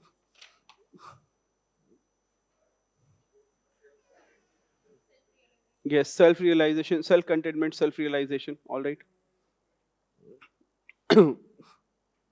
Last में लिख देना एक दो चीजें कि happiness is not found by looking for it. बहुत लोग सोचते हैं खुशी कहीं ढूंढ लेंगे. कई लोग ढूंढ रहे हैं खुशी. दे thinking that you will get happiness by looking for it. So right that happiness is not achieved by looking for it. Happiness is achieved by looking within instead of looking outside. Looking within, focusing on what we have and not on what we focusing on what, not just on ourselves but also on what we can do for the society. That is true happiness. ठीक है, of rights, ठीक है कह सकते हो. Then what is the other quotation? The greatest gift is the ability to forget the bad things and focus on the good. कुछ बच्चे आधा quotation पढ़ेंगे, the greatest gift is the ability to forget. फिर exam में paper लिखने जाएंगे. That is, for the exam that is not a gift. कि sir मैं बहुत गिफ्टेड हूँ. तो क्या गिफ्ट है? तो मैं भूल जाता हूँ. तो जो आपने पढ़ाया है वो सब कुछ भूल गया हूँ. अलग समस्या है. The greatest gift is the ability to forget the bad and focus on the good. What does this mean? The above quote, what does it mean? पहले, in this, think of it. The first part 1. You just explain the meaning of quote. The above quote, what does it mean? It means to say that one of the joys of life or one of the good qualities to have is our ability to let go of our negative emotions and negative experiences. For a fulfilling life, what is more important is we remember the good moments of life, the good experiences. That is the meaning. Expand this further in part 2. If you remember bad, and then in part 2 remember good. अब बताओ इसके elaborated this. Remember bad, क्या क्या होता है बताओ. दिन भर बुरा बुरा सोचते तो रहते हो. हाँ. What happens? Okay, so it leads to negative sentiments. It leads to bitterness in day-to-day life. It leads to envy and jealousy. It also leads to regret and remorse. It leads to yesterday poisoning our today. अब अपनी सारी समस्याएं बता दो इसमें. Procrastination है ना, आलस्य, निंद्रा, बदन दर्द.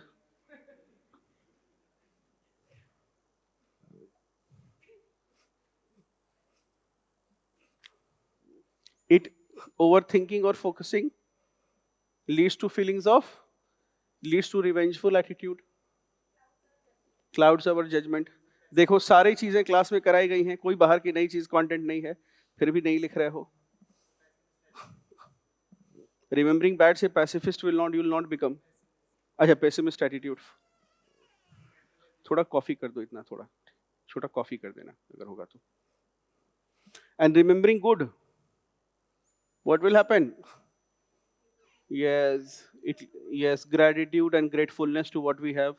Cheerful personality. It spreads joy in life and those around us. Our happiness becomes infectious. तुम खुश तो बाकी भी खुश. और नेगेटिव पे सोचोगे तो क्या होगा? क्लास में आओगे, अचानक से क्लास में लाइट्स डिम हो जाएंगी, बाकी सब उदास हो जाएंगे. So focus on the good. It helps us maximize, realize our true potential. Realize our true potential. It makes, huh?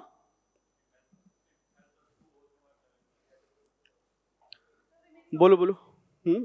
Yes, optimism is developed. It leads to better social cohesion. It improves social cohesion. It strengthens our social bonds. मतलब within family and with the society अच्छी बातें याद है सारी. अच्छा, negative बातें सारी याद है, अलग दिक्कत है. हाँ, इट कॉन्फिडेंट, अच्छी चीजें याद करने से कॉन्फिडेंस कह सकते हो. All right, so therefore all these things you can write several points on it. हो जाएगा. So therefore, now how will you? So this is something that you have written. For example, you have 2 pages. All right, and now you have written 1.5 pages, filling up with this. There is still 0.75 pages or half a page to write. What will you write in the next? ठीक है, you will give good examples. Very good. So now, just whenever you think of examples, now the minute you will think I have to think of examples, I'm telling you, you may end up having a writer's block, or you will have a block. You think of it now that I have to write 3 examples. The minute you think of a number, when you think of an example, it becomes a lot easy. You look at bad, for example, Japan. Think of any 3 examples, soch lo. Any 3 examples you think that how Japan, for example, faced the burden of nuclear bomb. But it did not dwell in the past for very long. It moved quickly, and today it is a rich and prosperous nation that is not bound to its past. India was Germany, World War. India, you think of it, that India ruled for more than 100 years as a colonial slave. But Indians not just forgot their past, but also forgave. Achha, isme ek dimension which you can always write is when you're talking about forgetting the bad, you also add that forgetting and forgiving. And then you write a note on it also, few things on forgiving. So Indians quickly refused to remember them as, identify themselves as a colonial slave, to the point that in the year 2022 or 23, when did a person of Indian origin become British Prime Minister, occupying the highest office in Great Britain? Right, so that if you are only thinking of the bad, this will not happen. You're thinking of the good. Any other example can you think of?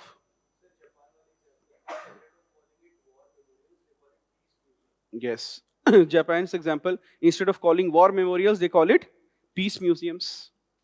Isn't it? Very good. Huh?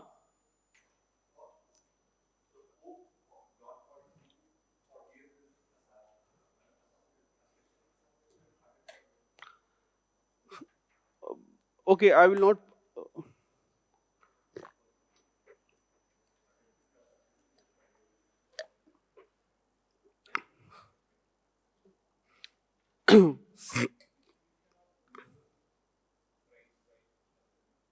The institution of the Nobel Prize by Alfred Nobel, isn't it?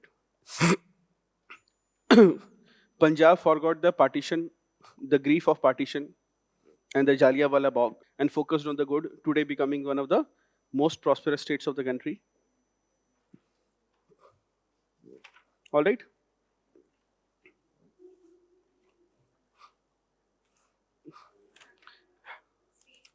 Huh? Yes. Yeah. So you can always say that we learned from our failure. We learned from our failure. And okay. We also, have we done City and Charter?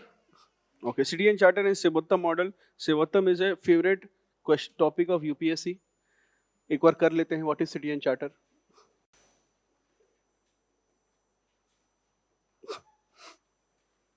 All of you understand what is a City and Charter? Have you seen one? पढ़ लिया है पूरा लेकिन? That is the problem of competitive examinations.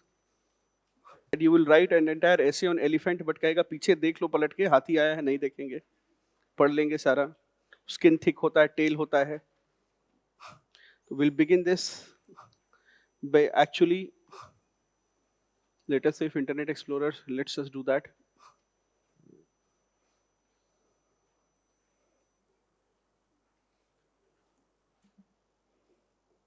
एक बार देख लो.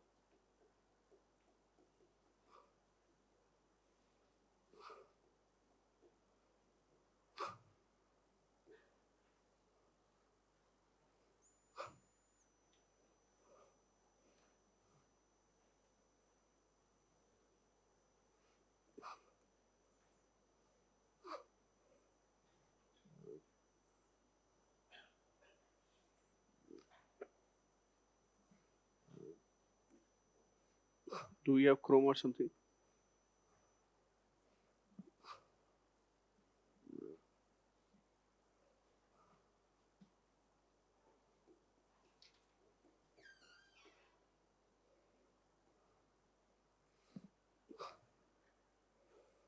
दो तीन CDN charter अब क्या आ जाएंगे इसको. Once you see that you will understand. तो सबसे पहले तो UPSC का देखते हैं. इसका सबसे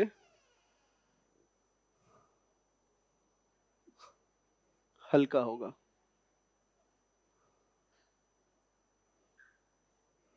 अरे यार ये समस्या है, कोचिंग वालों ने SEO कर रखा है.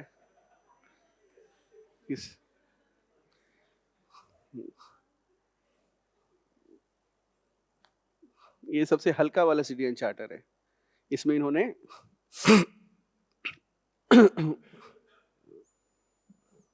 2021 में नया बनाया है.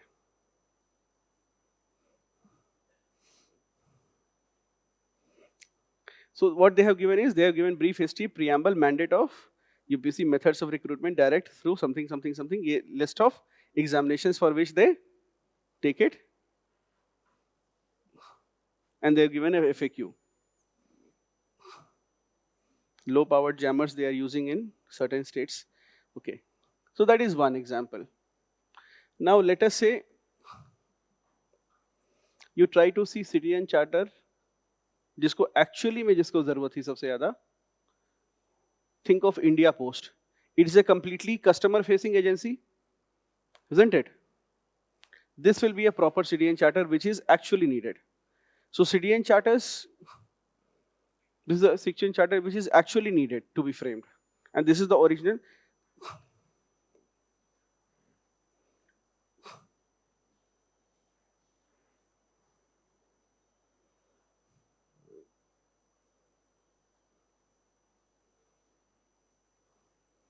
डिपार्टमेंट ऑफ एडमिनिस्ट्रेटिव रिफॉर्म्स वहां से नोटिस भेजता है तो सब लोग CDN चार्टर बनाते हैं.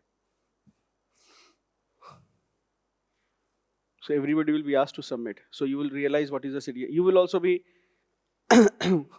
अभी बच्चों से पूछता हूँ जो डिस्ट्रिक्ट कलेक्टर बने हैं तो पूछता हूँ कि क्या करा. बोले सर प्रोबेशनर आया है तो सबसे पहले CDN चार्टर बनवाएंगे.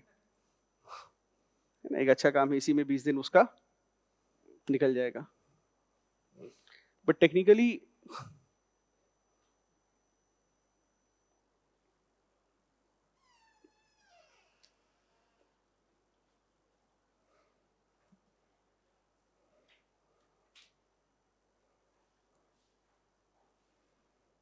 ये है सिग्नेचर, इस तरह का कुछ होगा.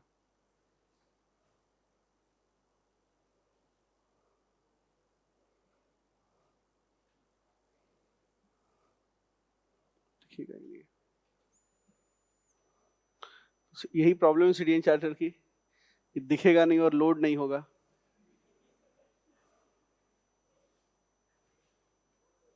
स्कैन करके डाला, हाँ देखो, हाँ किसी को दिखता नहीं है. हाँ. Now this is actually what is a CDN charter should actually look like. ठीक है. Department of Post, our commitment to you. International money transfer, how to measure our performance in this area, and service mandate 15 minutes. ठीक है. Mobile money transfer service 5 minutes. Transfer of accounts 1 day. Settlement of customer request, deceased claim with a nomination or legal 1 working day, 7 work. This is a very objective CDN charter. So have this very clear mandate what is a CDN charter, what it should be. All right. देख रहे हो क्या क्या है? Issue of duplicate passbook, 1 working day. And when presented at headquarter, if it is not presented at headquarter and any other place, then it will be 7 working days. This has to be there in any city and charter. Okay?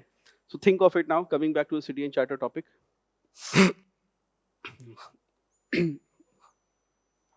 Yes. See, city and charter is a mission and or vision and mission statement. Vision and mission statement of an organization. Statement of an organization. Vision and mission statement of an organization.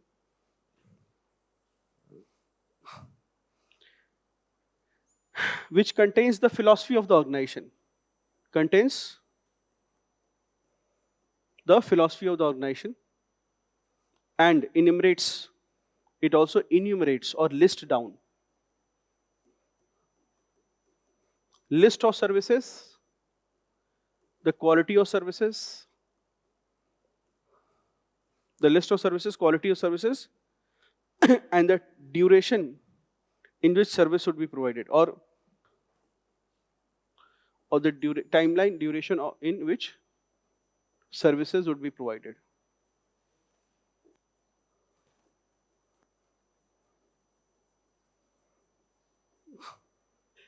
This is what is a city and charter in one line definition. See, city and charter, when it started, then why was it called city and charter? City and represents the people or the the people. And charter is, what is a charter? Don't be afraid of charter is a simple written statement. Charter is nothing but a written statement which has the, charter is a declaration or a written statement. It is a declaration or a written statement. This consists the belief, purpose. City and charter, if you see, it started, it was institutionalized by, yes, John Major, British Prime Minister, in the post-liberalization phase.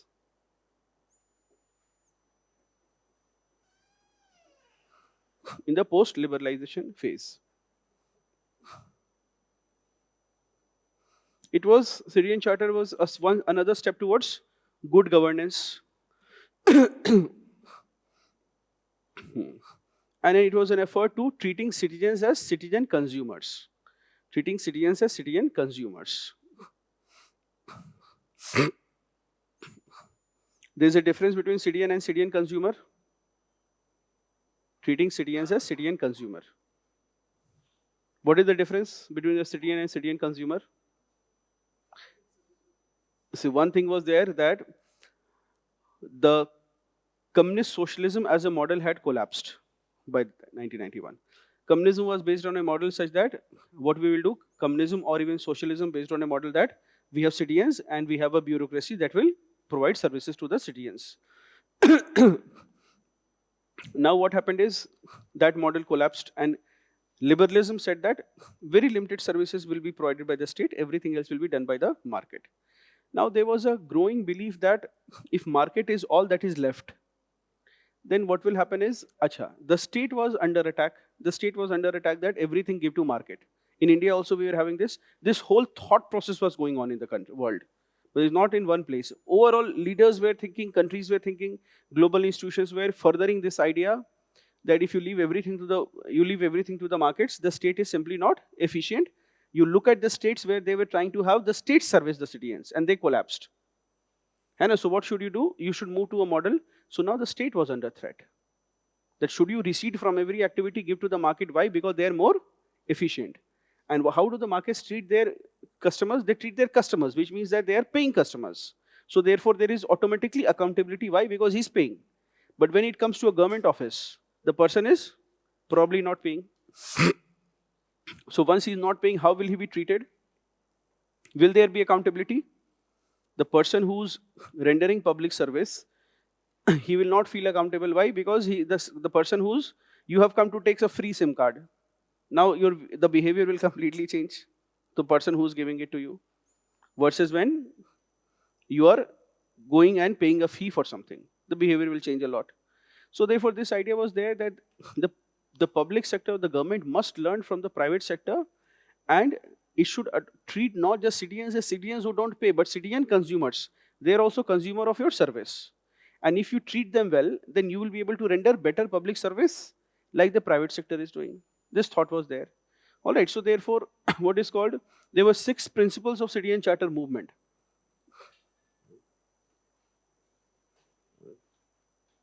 Which started in Great Britain and spread to other nations. 6 principles. 6 principles of citizen charter movement. QCS VAT करके याद कर लेना इसको. All right. The 6 principles are: provide good quality of services. Provide good quality of services.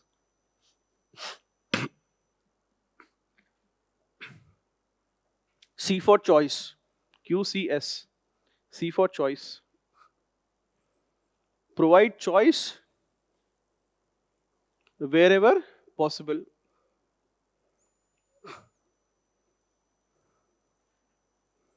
S is for set standards, specify standards. Set or specify set standards of service delivery. Sets the standards of, set standards, what to expect and what to do if expectations are not met.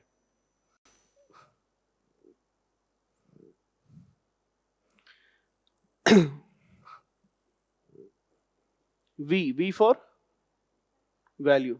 Value for taxpayers' money. We are not paying for the service, but then the public servant is being funded by the taxpayer. And if I'm coming to pay my taxes or pay my bill, I don't want to stand for 5 hours in line. Some states you will see where there is more corruption, you will see that even right now for paying the electricity bill, there is a huge extortion. It will be heavily crowded. Only in the past 3-4 years, the integration with private players has, earlier what was the system? How could you pay electricity bill? They come and collect it. All right. So that will be because it is given to the agency. But think of it where the agency is almost behaving like a... So earlier there was the department. Electricity department was there. Then they made it to an agency, and then there was a separation also. Separation means the discom or distribution company is separate and things like that. But broadly understand it that when it was part of a department, then either they will come and deliver the bill, but they'll not come and collect. In villages it may happen. Why? Because they know that nobody is going to come and pay. Or if generally there is a problem of illegal connection in villages. So they know that if I cut the connection, they will get a new one. They will not come and pay the bill. But in other cities, you will see that the utility bill payment, it would be overcrowded and flooding. And if you miss the last date, then they will give you a new bill with new penalty and they will cut your electricity supply, and getting it back is also a huge hassle. Right? That is there. Only in the past 4 years it has happened that Paytm integration and all is happened. So now you can pay it online also. Otherwise, this thing was very troubling. So that time there was a movement that happened was that, why if your citizen is willing to even pay for it, and he's technically paying, if not directly, then indirectly as a tax. So therefore, he should feel value for his money. All right, so this, then there should be accountability.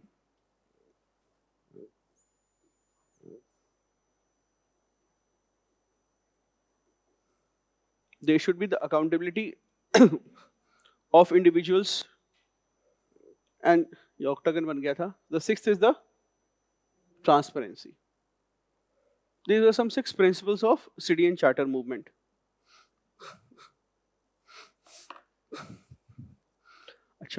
What was happening earlier, if you see any old serial such as Office, you will see that you will go to get a certain government benefit.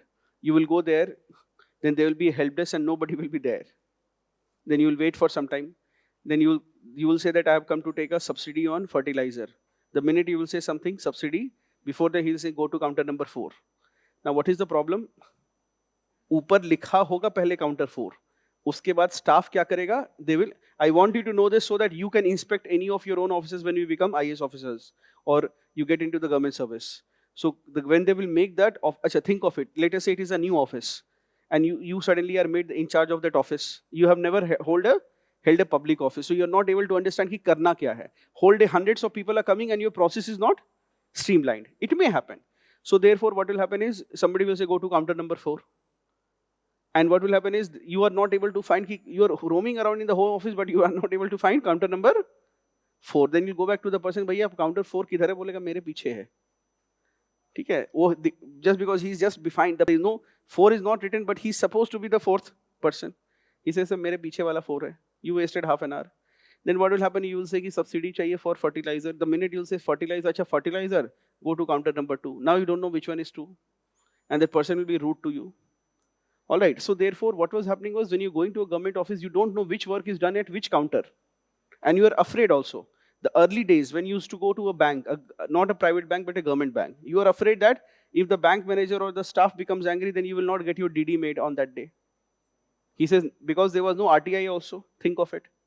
He is going and he says नहीं बनाता क्या करोगे जाओ दूसरे पर. Now you are sir please बना दो please 3 घंटे बैठोगे then he'll make your DD. You have no instrument. You can't threaten him that I will close my account in SBI and give it to another. Why? Because minimum balance is lowest in SBI. And ICICI will charge 10,000 rupees. You have to maintain a quarterly balance. So therefore, that person also knows that he is majboor. Right? So therefore, this was the condition with respect to delivery of public services. So this movement was there. And in 1990s, so what happened is City and Charter, simply this movement said that in every government office, there should be a clear-cut document which should say what is the vision of the organization, what is the mission of the organization. Where should this be? This should be in which kind of offices? Where public is coming. It should not be kept in the headquarter department. Yes, public interface it is there, that is most important. In the HQ, you can have a vision and mission statement because nobody is coming to the, when you have to go and work with post office, where will you go? You'll go to the nearest post office, you'll not go to the department of post. Na? So in the HQ, there could be just a vision and mission statement. But in the post office, and what should be there? So one thing that should be there is, the different components we discussed is, vision statement and mission statement, which contains the philosophy of the organization. And what should be there? These things very important. In a post office, what would you expect? What should be there? List of services. DD बनने का समय, for example. Speed post में पहुंचने का समय. Within metro, 1 day. Within north region, 3 days. Rest of country, 7 days. International, 15 days. This is simply what is your expectation. Right? This is what is expectation. Waiting time for this work, your expectation should be there. So this is broadly what City and Charter would entail. All right? So this movement is there. See, original intention was that when this was proposed, do you think what will happen in the government offices? Let's say you are running an office, you are running a small office of the government. Would you want a City and Charter or you would not want a City and Charter? Yes, you would not want. Very clear. Because the minute it will be written, DD banne ka samay, she is handling SBI, she is the manager. And it is written on the board, DD banne ka samay 3 hours. Now what will happen? It is written. So now the person will not say anything for 3 hours. But the minute 3 hours is over, he'll start shouting or not. So she will be held accountable. Now she cannot say ki printer kharab hai. The printer is not working, internet is working, yeah, link is down. Link nahi chal raha hai. Computer fail ho gaya. In rural areas, this is what they will tell you. So therefore it will bring account. So therefore there will be opposition from her side. So therefore, the purpose, when the City and Charter was conceptualized, it was expected that we will write this, but we will only use it as a tool of moral suasion. Means, bhai 3 ghante hai, so you know that it is written, and the customer is looking at the watch, ki 3 ghante hone do, uske baad I'll ask a question. So what happened was, it was not intended that there will be any grievance redressal mechanism. It was not intended in the original City and Charter. And right now, there is a change in here, so. But originally there was no grievance redressal mechanism. Why? Because they know that the minute grievance redressal mechanism will be there, that if she is not doing the work, call her senior him. What will happen? Public will start dialing, meeting the senior, and they know that the workload in the government office is such that they will not be able to deliver. So slowly what we have to do, we have to bring this change slowly. Of what? Morally persuading her that do your job in 3 hours because customer is or citizen is waiting.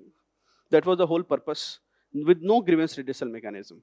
So what happened is, now what happened is, if in Commonwealth it will happen, like in UK it will happen, then what will happen? Next time Prime Ministers will meet, there will be a good governance seminar. So seminar mein kya hoga? Presentation and PPT will happen. So the minister will see the PPT, he will say, Britain is doing good, you also do. You are the secretary, you will say, okay sir. Then you will come back, you will also write a document in CDN charter, then you will try to major documentation you will copy from that PDF only because it is well researched. Not because you don't have any new ideas, because it is well researched. All right. So therefore, in India also, different departments were urged by the Department of Administrative Reforms that all customer-facing organizations must have CDN charters. Okay? And it was slowly implemented. Now, implementation was done by whom? By young people like you. So therefore, write the criticisms or challenges.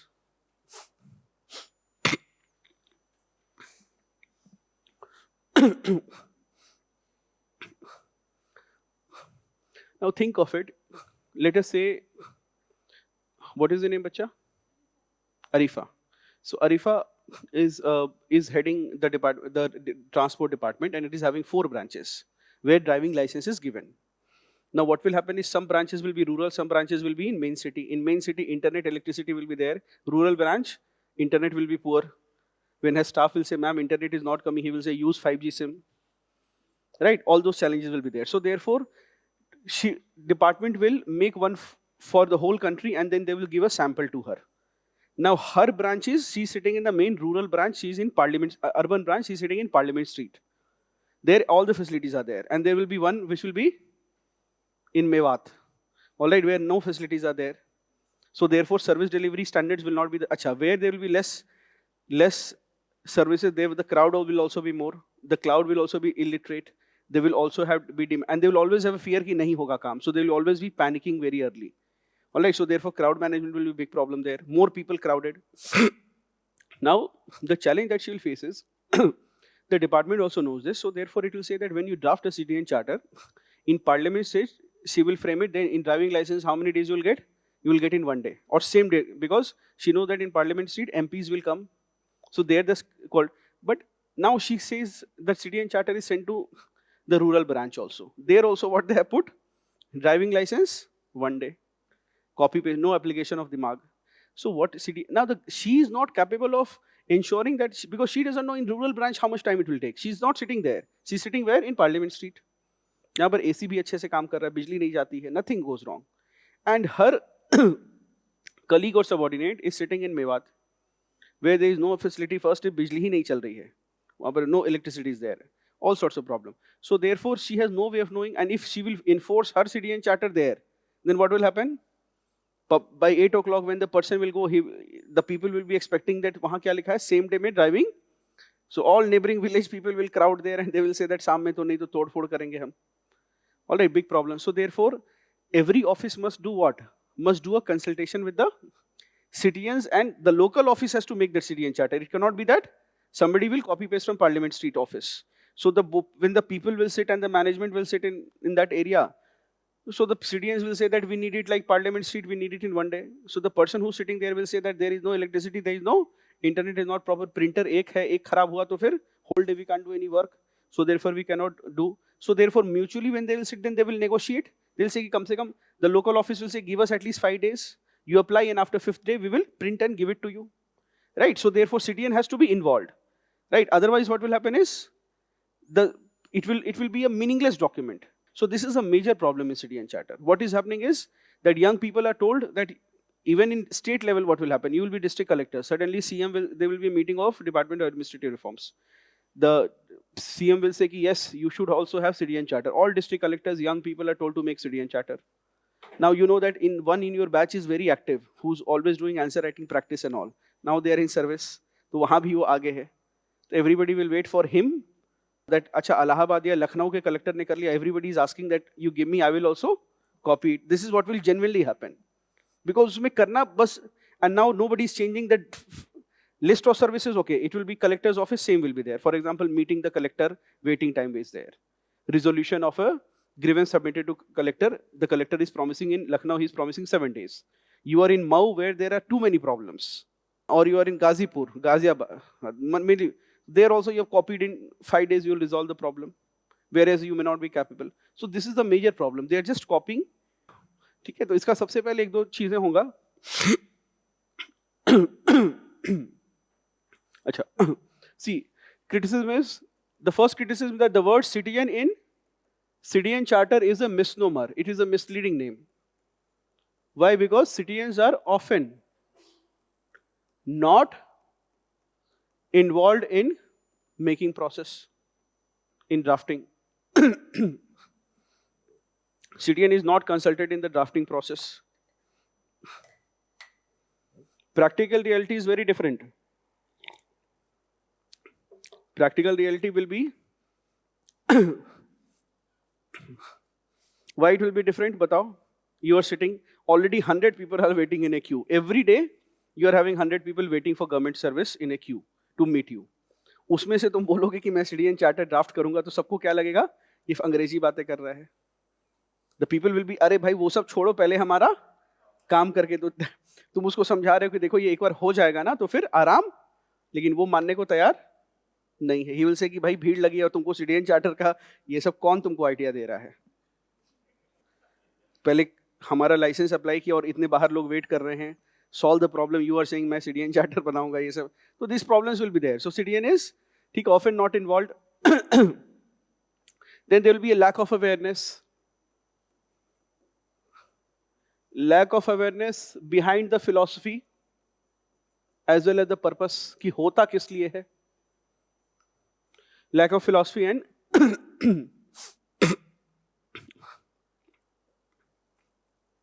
purpose behind both among staff as well as the public or the citizens. इनको भी नहीं पता कि क्यों बना रहे हैं ये. किसी ने बता दिया कि 100 people are waiting outside the bank और मैनेजर CDN चार्टर वर्ड पे बना रहे हैं. अब देखो क्या होगा तुम्हारा हाल.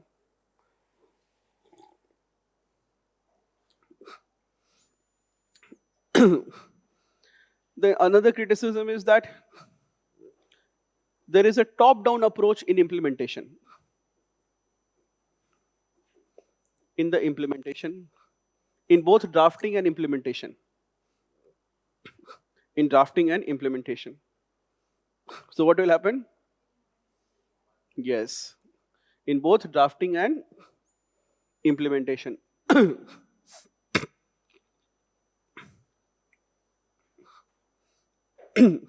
So therefore, in drafting and implementation, so therefore they are often copied from parent branch without consideration for local services. Without consideration for local services. Huh? Ground reality, local services. Also what will happen is, you went to SBI and you saw the Bombay, they are also providing Aadhaar updation because it is supposed to be a model retail center for customers. So you went to SBI and there is having 200 other kinds of services are also there. For example, you can go to SBI, Navi Mumbai, and you can get your Aadhaar updated. Okay? And there, nobody is going also there. The people are also very less and all services are there and nobody is actually going. All right, it's a very upscale branch. And then you are posted in Moradabad or Jilla Ghaziabad where there are too many people. Wahan par you copied, pasted and wrote Aadhaar updation. You already have 200 people waiting and 200 more have come for Aadhaar updation. तुम कह रहे हो यार मैं deposit ले लूँ यही बहुत है. Aadhaar updation नहीं कर पाएंगे. And they say why did you? So you did not also apply mind. So what is happening? Copied from parent branch without considering for local services. That service may not be available in that branch, but it is copied from there. So लिख दिया वो भी. या फिर for example in Bombay, in the main branch you can do it in 2 days. But you are having a rural branch, you don't have a printer. You are sending it to the head office and then the printing, it is happening, printing and coming in after 2 days. So therefore now that service variation is not there. Then often, what happened is you copied from Mumbai, Navi Mumbai branch, it is written in English. And you went to Mau, you also wrote in English City and Charter, nobody understands English. Whereas, so therefore another challenge will be, it is often not translated in vernacular. अब ना staff पढ़ पा रहा है ना public पढ़ पा रही, not translated in vernacular or local language. So therefore, not beneficial.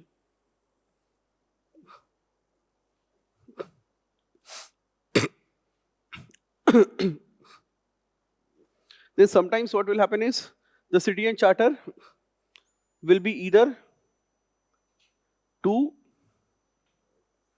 Negligent, very negligent मतलब आधी चीजें लिखी नहीं है, और too strict. If it is too negligent, then there is no obligation on the service provider. And if it's too strict, then मतलब इस unrealistic लिखा हुआ है कि you have been just made a branch manager of SBI, CDN charter is saying कि नहीं शाम तक हम एक प्रिंटर है, 4 लोग उसी को यूज कर रहे हैं और स्लो प्रिंटर है. You will say that within 30 minutes we'll give DD. ठीक है, तो कैसे दोगे? 4 लोग उसी से प्रिंट आउट लेने जाएंगे तो क्या होगा? Sometimes will be too strict, so then also staff will not follow कि भाई you complain about whoever you want, I can't give you DD in 30 minutes. एक ही प्रिंटर हमारे ऑफिस में 4 लोग यूज कर रहे हैं, रोज ऑफिस डॉक्यूमेंट ही प्रिंट होता रहता है, right? So therefore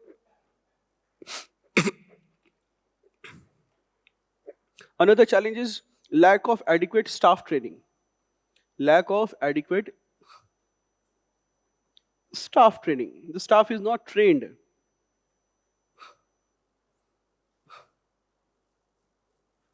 Then there is also the gap between the top management and the lower staff. Gap between the top management and lower staff.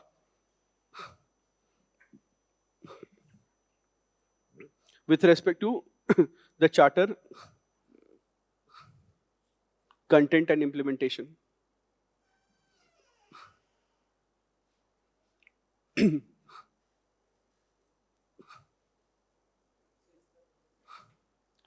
See, what will happen is now that sitting in a ivory tower, the state headquarter or district headquarter will issue an order that every branch must have it. You are posted in a block where maybe CDN charter is not needed in the first place because their challenges itself are very difficult.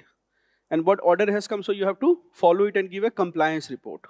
I have complied with the order and this is the CDN charter I have. So this is often a problem in governance. For example, the way how it will operate, the top management is having a completely different view. Lower staff is having a completely different view.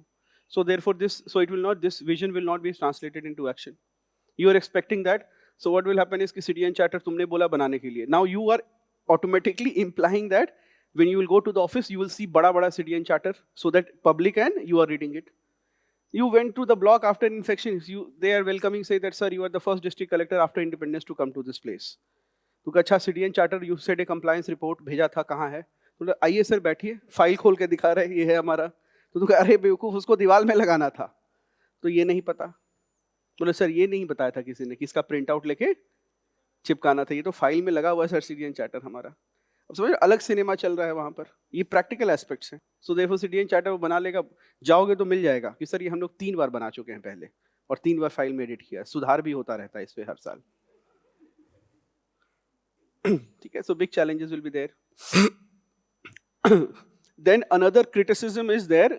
This is a criticism. This second ARCs was very much after CDN charter having a grievance redressal mechanism. But I told you that earlier it was not conceived with a grievance redressal mechanism, but merely a tool of moral suasion. That was the original idea. But in India, anything will happen, the burden will be on the bureaucracy to implement it. So in India, the feeling was that if we have it, then no bureaucrat will take it as a tool of moral suasion. So therefore, there should be a grievance redressal mechanism. And as I told you, that if Arifa has to implement it, she would not like it. So therefore, if I want to convince her that please come up with a CDN charter, she will make one request, ki sir, at least for few months, make it not mandatory. Don't put a grievance redressal that complaint can be filed on this number if it is not followed. This is what she would negotiate with me, isn't it? So therefore, that was the earlier thing. But second ARC and overall the understanding in India has been that there should be a grievance redressal mechanism. So therefore, we will put it as a criticism that lack of grievance redressal mechanism makes them mere pious statements. ये DPSP की तरह हो जाता है कि ये करना चाहिए, वो करना चाहिए.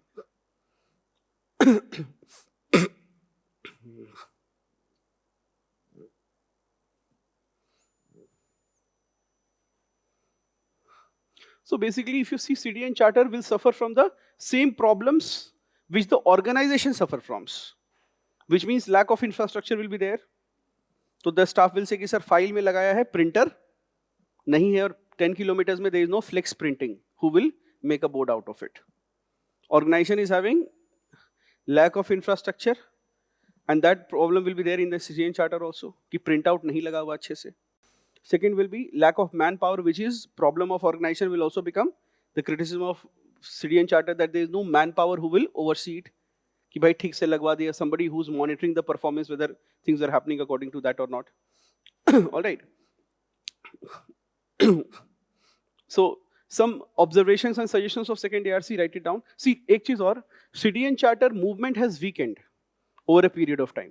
ठीक है, एक लिख लो इसको. Citizen charter movement has weakened over a period of time because of citizen charter movement has weakened over a period of time because of, first, withdrawal of state from several activities. Withdrawal of state from several activities.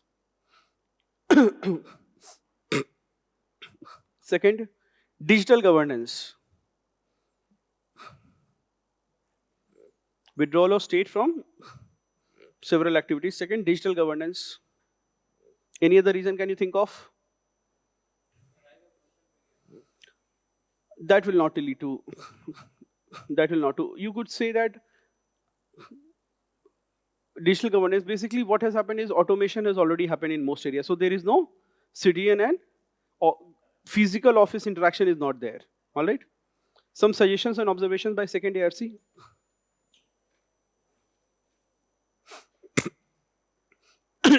First, citizen charter suffers from one size fits all approach. Suffers from one size fits all approach. Second is, each independent unit must have its own citizen charter. Each independent unit or each independent office must have its own citizen charter.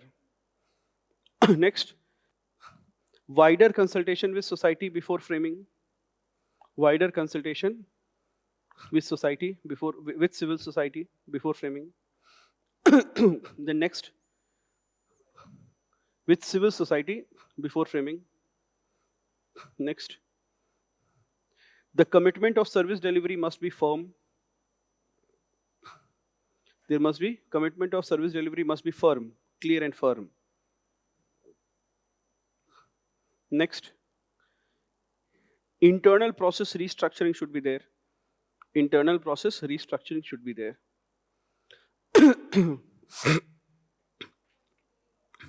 I'll explain internal process restructuring.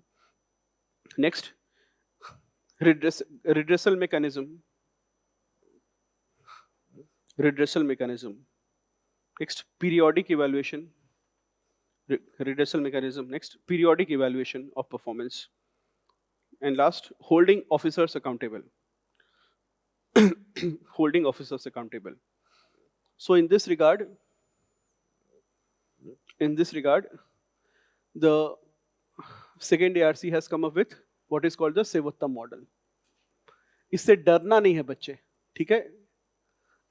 इसको understand, once you understand it, it will become a lot easy. सुनने से थोड़ा डर लगता है कि question आएगा क्या लिखेंगे, because it has to be mugged up, but you understand it once. So Arifa has been just made an in charge of a small office who's going to deliver certain services, such as she will be giving driving license.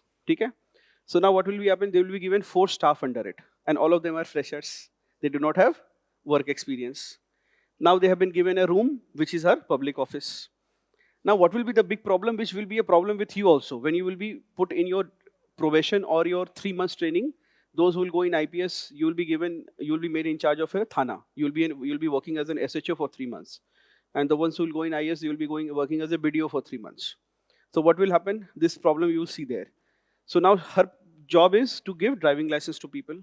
So she is giving 3-4 staff who is freshly recruited, and she is also a fresher. She also doesn't know how work is done. It's not like she's having 20 years work experience. And she'll be given a room from where she has operated. And there is no board, nothing outside. ये office है. ठीक है, तो क्या होगा ना कि if she is not knowing now, what he'll do is ये 4-5 लोग अपना टेबल लगाएंगे आपस में और गप मारेंगे बैठकर. When somebody will come, then the structure will be such that when they enter the office, पूछते कि भाई, is this the transport office of this area? They'll see 5 people are there. They don't know whom to approach, and they don't know what is the process of getting driving license. So do you see how cumbersome it will be for the person. He will ask driving license kahan hai, so he will say Geeta madam se mangiye. Now he doesn't know who is Geeta madam. He will say two females. He will say ma'am आप गीता हैं, वो कहेंगे नहीं मेरा तो कुछ और, वो गीता मैं नहीं हूँ. फिर दूसरे से पूछेगा, फिर उसके बाद जाएगा कि मैम प्रोसेस क्या है. Now she will be sick and tired of telling, but they are freshers so they don't know how work is done. इसमें से किसी को आइडिया नहीं है कि वहां पर स्टेप्स लिख दें और स्टिक कर ले ताकि people can read and they can follow the steps. So they are not having, it's not that they don't want to, they don't have a idea कि ऐसे कर देंगे तो फिर सबका नाम पीछे लिख देंगे तो it will become easy for the person to come. All right. So therefore, this model is a tool. So this problem is there in a lot of customer-facing offices of the government in rural areas where which are not older offices. मतलब now, for example, a government office which is there for 200 years. तो पूछोगे जी ये तो Cornwallis के समय का है. All the processes are established. But now what has happened? A new subdivision has been made into a district. And now processes are not made there. And young people are recruited and they are sent. So it will take 5-7 years. Every day somebody will file a complaint against that office. And the people are young, they will be scolded, but nobody knows what to do. So kya na ki this model was given out by Second Administrative Reforms Commission. They said that you follow the Sevaottam model and you set up your offices according to it, so you will be able to easily serve the customer. Otherwise, there will be confusion. Jason, you go to a private bank like ICICI Bank, so you will see that it is written new account opening is there, grievances is there, withdrawal is there, deposit is there. Very clearly, you know, and you don't have to ask someone. But in a government office, this will be a huge challenge. Pehle to आधा घंटा you will try to figure out, then you will try to Google and find out how this office works. Right? So that is a big challenge. So this is Sevaottam is nothing but, ठीक है, एक दो line लिख लो इसको. The Sevaottam model is a model of service delivery. Is a model of service delivery. It provides a 7-step it provides a 7-step quality of service management framework. It provides a 7-step quality of service or QoS. It provides a 7-step, 7 steps mein. It provides a 7-step quality of service management framework. Don't be afraid of this term. It provides a 7-step, 7 steps mein quality of service management framework. All right.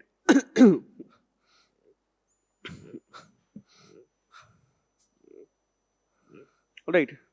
So therefore, what will be these steps? These 7 steps. See, the first step will be whenever you, so Arifa is in charge of a transport office, she will be told ki bacha, you call all the 5 people who are all freshers like you, all 22, 23-year-old making real whole day. All right, so you call all these people and you decide what you do. Then she'll say, sir, our purpose is to deliver driving license. So they'll say, okay, then what you do is now you identify what are the steps. So there will be an application stage, then there will be a review stage, there will be probably a testing stage, then there will be an evaluation whether the testing has been done on the basis. If it is yes, then you will give the driving license. If it is no, then it will be rejected. But this has to be clearly communicated to one who is coming, right? This is a process. So that is what is it. Now what is happening is, earlier what was happening, nobody knows whose work is what. So therefore what you will have to do, you will have to do internal process reengineering. You will create, okay, these are the 5 people. So she will accept the application. Once application is accepted, she will give it for testing, that go and drive and tell me, the driver will come and tell me whether she is passed or not. This purpose will mark whether the driver who has tested her, whether she knows how to drive or not, and he will do it. You will be the one who will be doing the printing task. And once you are printing, you are communicating it to the last person and she will give the application. Otherwise, she will give the DL, printed DL. Otherwise, you will say that DL is rejected because you don't know how to drive. And you please apply after 6 months. All right, so now if this is distributed, it becomes very easy. But if this is not done, then what will happen? So therefore, you have to sit with the team and do internal process re-engineering. यही है, बहुत complex term है, लेकिन बहुत complex लगता है, but it's easy. But if you don't do this meeting, then what will happen is, sometimes she will take 2 applications, she will take 2 applications, and they don't know what to do. And then somebody will complain that work is not happening. This is what is internal process re-engineering, which you are expected to do when you are given a government office. Okay? So therefore, the Sevaottam model first step is define the services. Define services.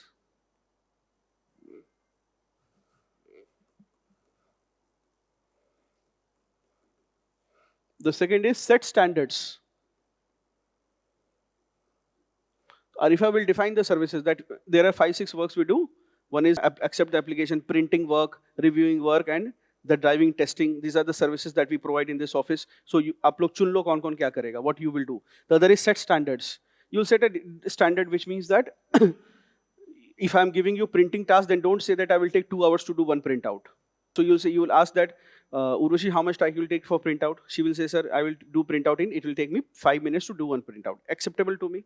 I am already knowing how much time she will take. Otherwise, what will happen is, if I don't set standard, then she will say, sir, एक printout में तो एक दिन लग जाता है. That will be a problem. So therefore, you set standards. पहले से कि भाई इस काम का this is the quality of printout I need. ये नहीं कि ink बचाने के लिए color printout ले लिया उसने. And somebody is getting color, somebody is getting black and white. So some people are thinking this is fake DL that they have been printed. फिर गांव में वाले लफड़ा करने आएंगे. They'll come and fight. The third is develop capability. So for example, one team member says that वो सब तो ठीक है, मेरा नंबर बहुत अच्छा आया था एग्जाम में, लेकिन मेरे को कंप्यूटर यूज करना नहीं आता. I don't know how to use the computer. तो क्या करना पड़ेगा, बैठ के उसको सिखाना पड़ेगा कि देखो ये फॉर्म भरने का कंट्रोल पी करो, देन सेव एज पीडीएफ और प्रिंट का ऑप्शन आएगा, then you print that, or you probably do control as save as PDF. PDF will be for your record, then you print the PDF. This will be taught. So you'll have to what? You'll have to develop capability. Then fourth is perform. Acha, capacity is there, but some people are not working. Then perform to achieve standards.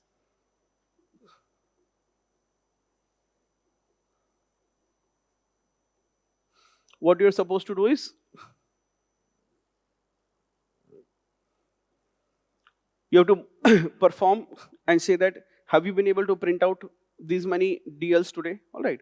Then monitor the performance against standards.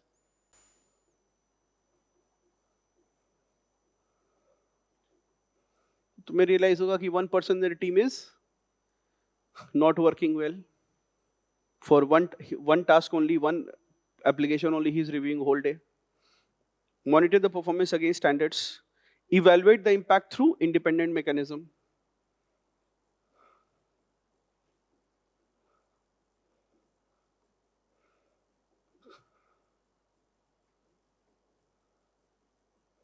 Through independent mechanism.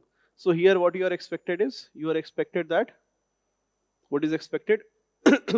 You will either ask CTN groups, you come and evaluate how we are doing. So CTNs will say, no, people are coming here, they are saying that we are getting driving license in 1 week, you are doing quite well actually.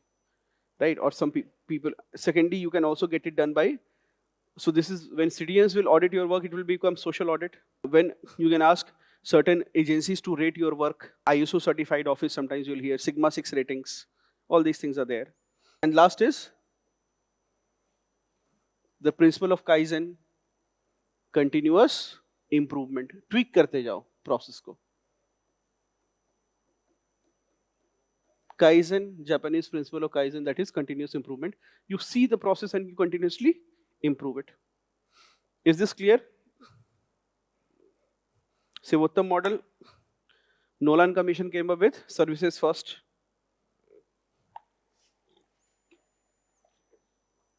वो framework वहां दिया गया था और हमने यहां पर क्या बना लिया? सेवोत्तम हिंदी में ट्रांसलेट करके, ठीक है? We've done this.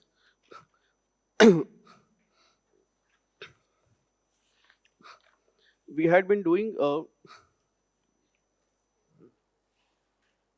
let us take the case studies. एक दो topics और बचे हैं, RTA भी है, but let us just take the case studies. RTA भी करेंगे, फिर case studies एक बार ले लेते हैं थोड़ा.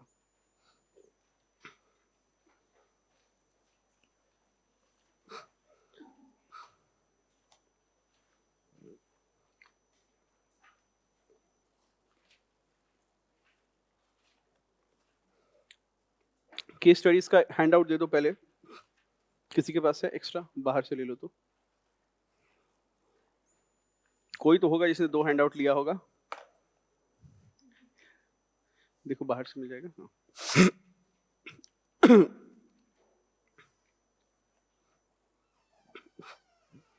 So case studies toolkit by ForumIAS, that document everybody is having. हमने सोचा हम भी एक toolkit बनाते हैं. Right, so what is this document is having certain ideas.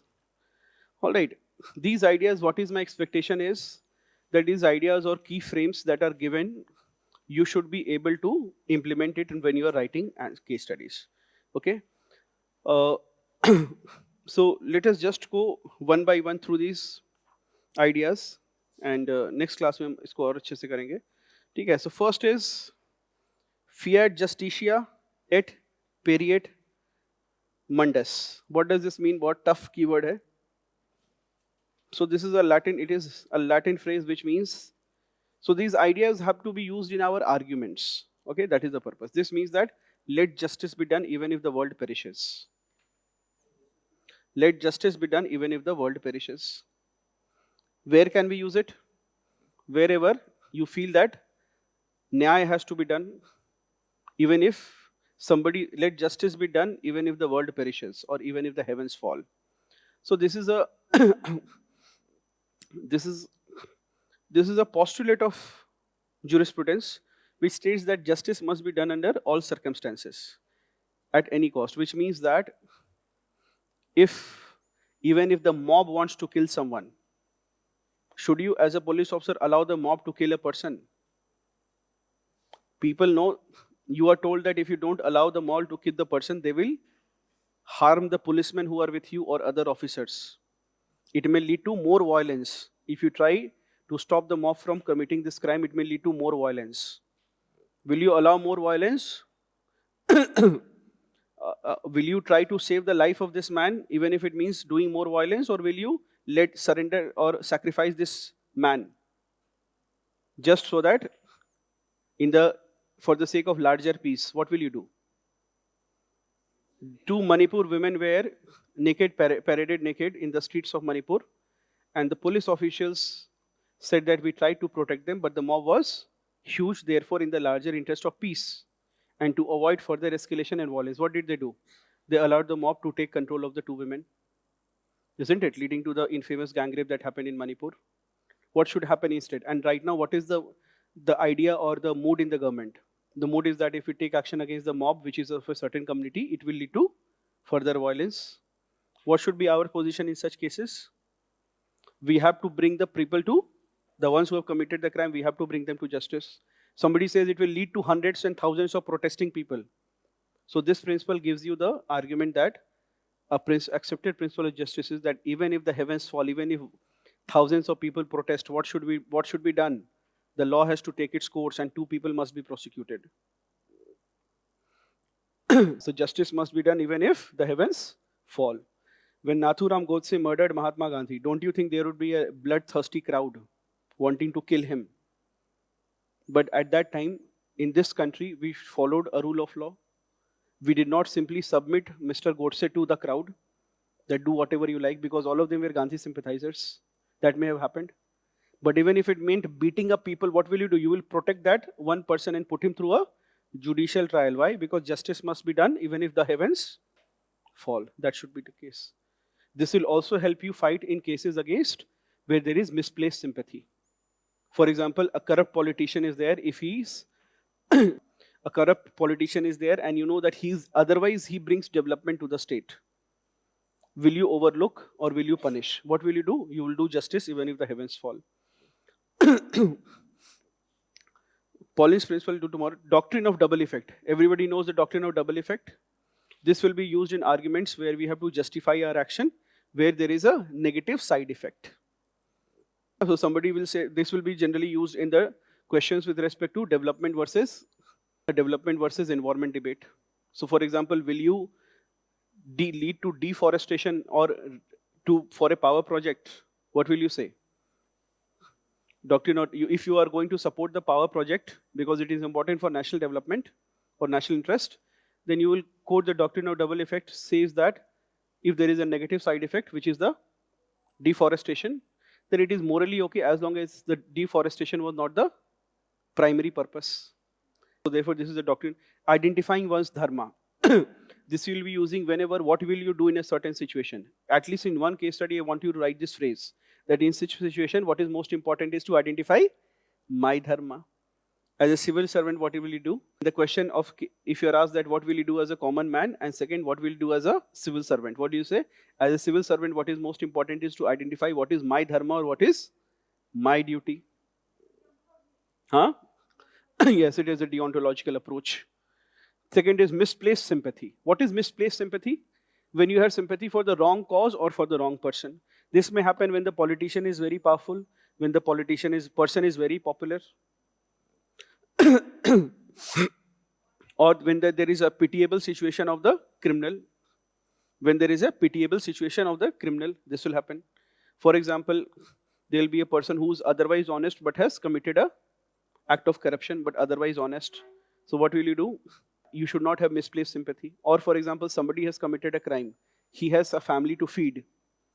Then automatically what we will have sympathy for that person and we will want to let it go. Isn't it? Ki chodo yaar, he has a family to feed, he had his compulsions.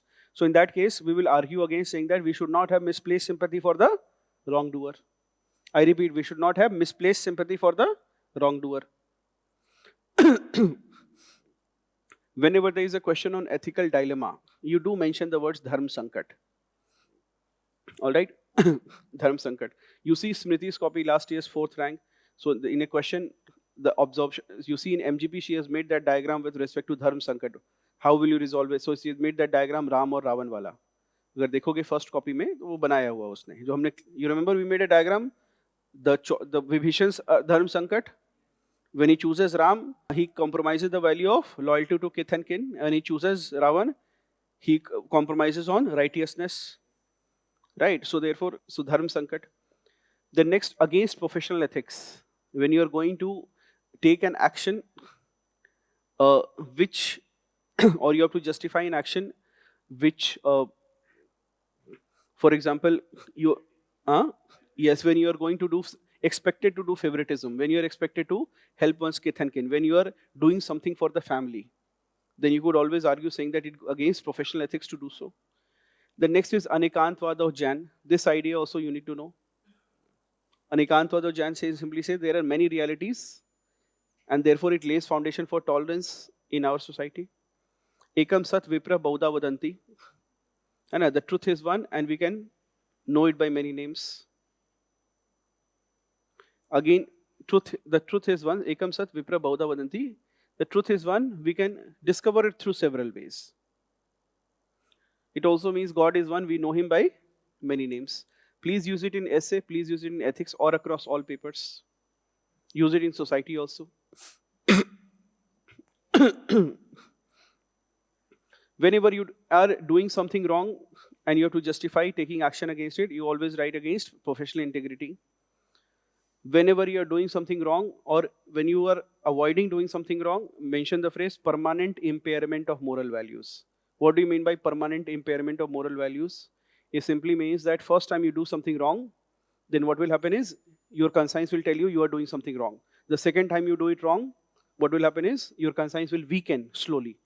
The 100th time you have taken a bribe, what will happen? You will not feel anything. Why? Because there is permanent impairment or permanent damage to moral values. Impairment means damage. Permanent impairment to moral values.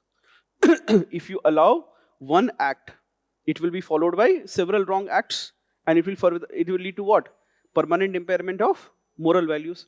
If you allow the mob to kill a thief in an area where too many thefts are happening, the problem is not that one thief has died. The problem is that it will lead to permanent impairment of moral values in the society. So therefore, you have to watch against any sort of mob lynching, any sort of mob mentality, any sort of vigilantism.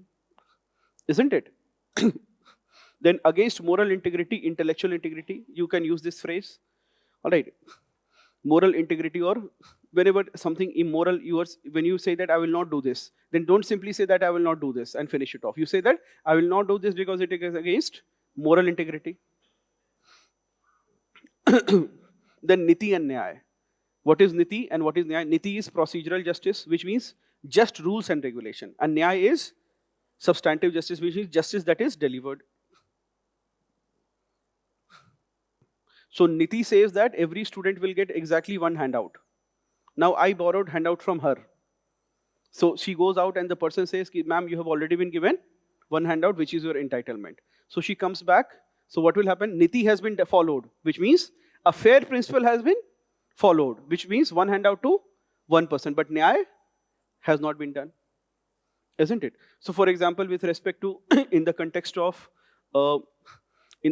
for example, affirmative action, in the context of reservation policies, has India made progress? You will always say that while niti is there, but nyay still eludes. You can always use it in your conclusions. That niti or procedural justice has been ensured, but nyay still is elusive. Elusive means nyay has not been done.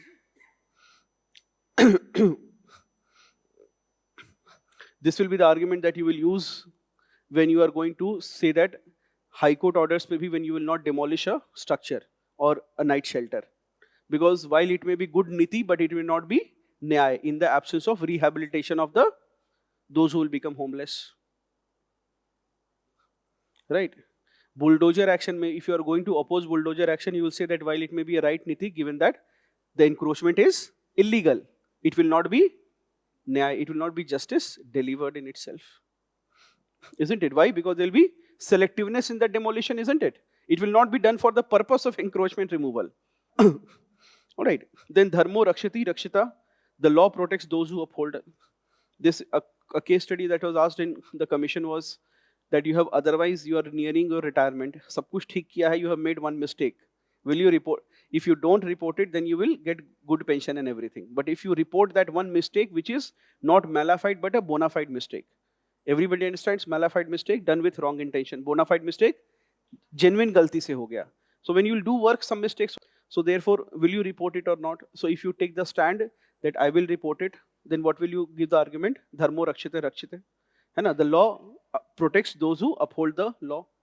So therefore, you have to always uphold the law, because when it is asked in the case study that will you confess or a small mistake or something which will put you in trouble or a departmental inquiry, but you are undertaking a very good project and that will benefit the people, but you have made some general lapse, will you report it to your senior or not?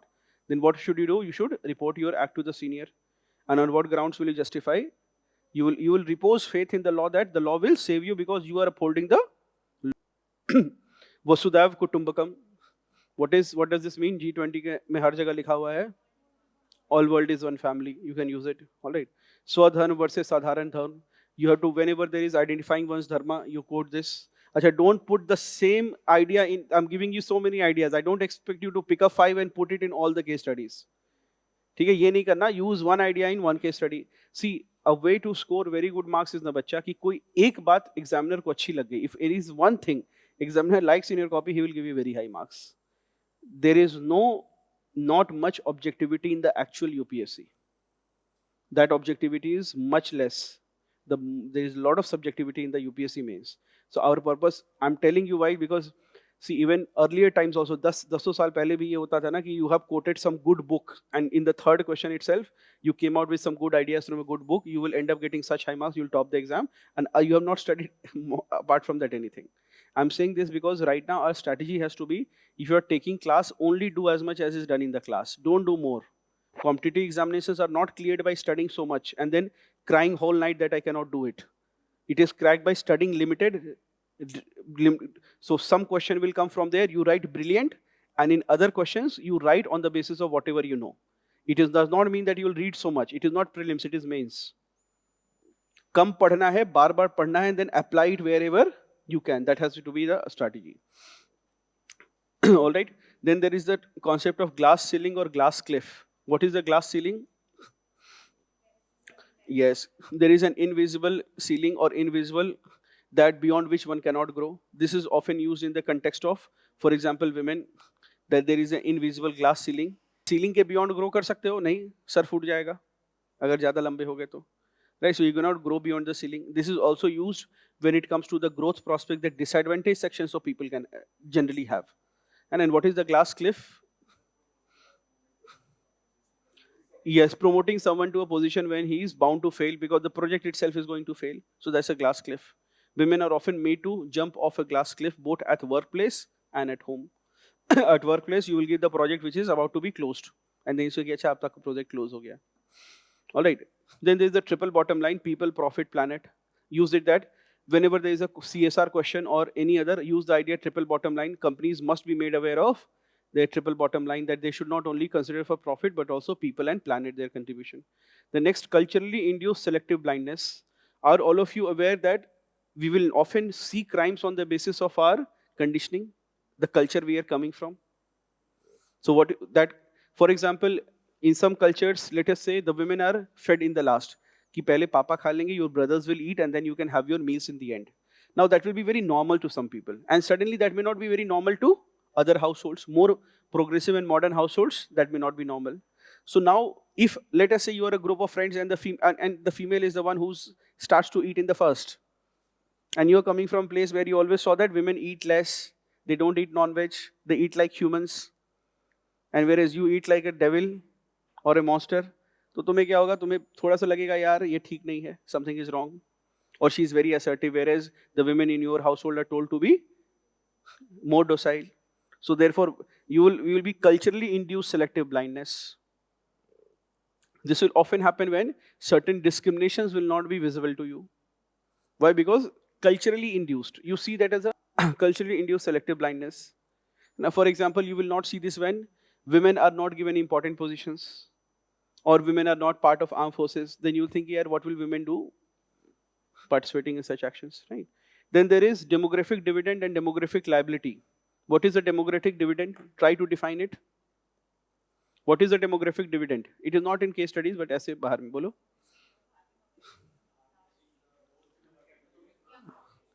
That is young population. That is demography. What is the dividend? What is a dividend? Dividend is a profit, is a gain. So when you write like that, when you try to define a concept, bacha, you say dividend, demographic dividend refers to the benefits that accrue to a nation or a society. Dividend is a benefit or a profit. It is the benefit that accrues to a society by way of its population. So demographic dividend refers to the benefits that accrue to a nation or a society by way of a large working age population. And what is a demographic liability?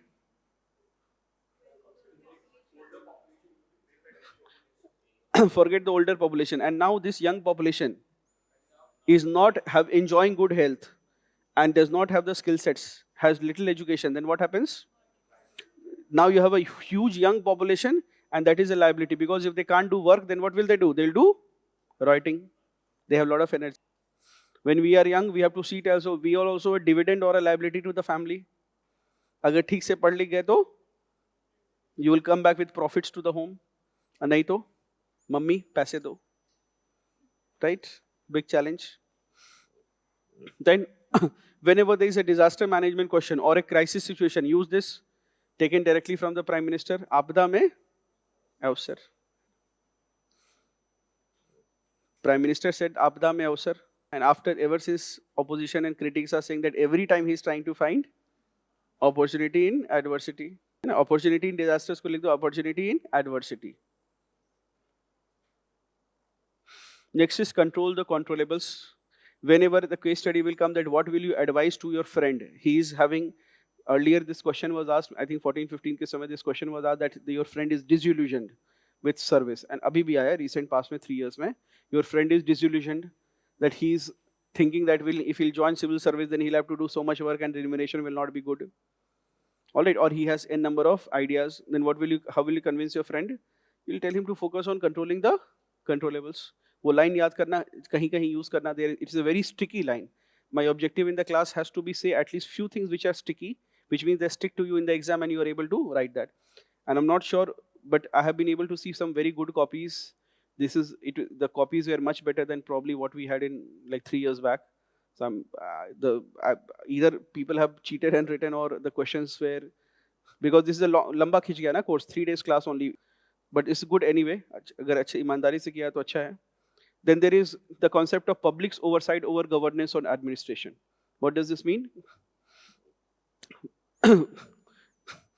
This means that there should be public oversight over administration. This means that people or people's representatives, they should be holding administrators accountable. This is one of the principles behind social audit. All right? Though public oversight, which means elected representatives or people themselves. So that oversight over administration is very important. Right now, there have been certain areas of Haryana. Do you see that there has been certain rioting has happened? Now there is a feeling among a large section of people that it was, there is, I mean, the High Court has said that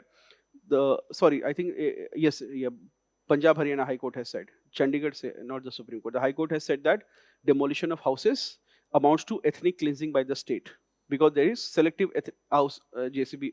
So they have put in yesterday itself, they gave the order that please do not do any demolition by the JCB in Nuh.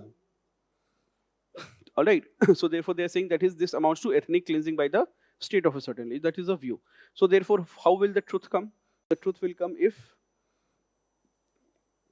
if there is a public oversight of the administrative task, if there is a committee of peace committee, and that is consisting of members of all communities, not just the two communities, but other communities also. If they are involved in a peace committee and they are told that this is the work done by administration, please tell us what is your views, then that can be done very well, and you know that the truth will come out. So to hold administration accountable, what is recommended is not executive control. Executive control is automatically there. What sort of oversight or oversight समझते हो? Surveillance एक तरह समझ लो. Oversight means simply a sort of surveillance, or surveillance is a negative word, inspection.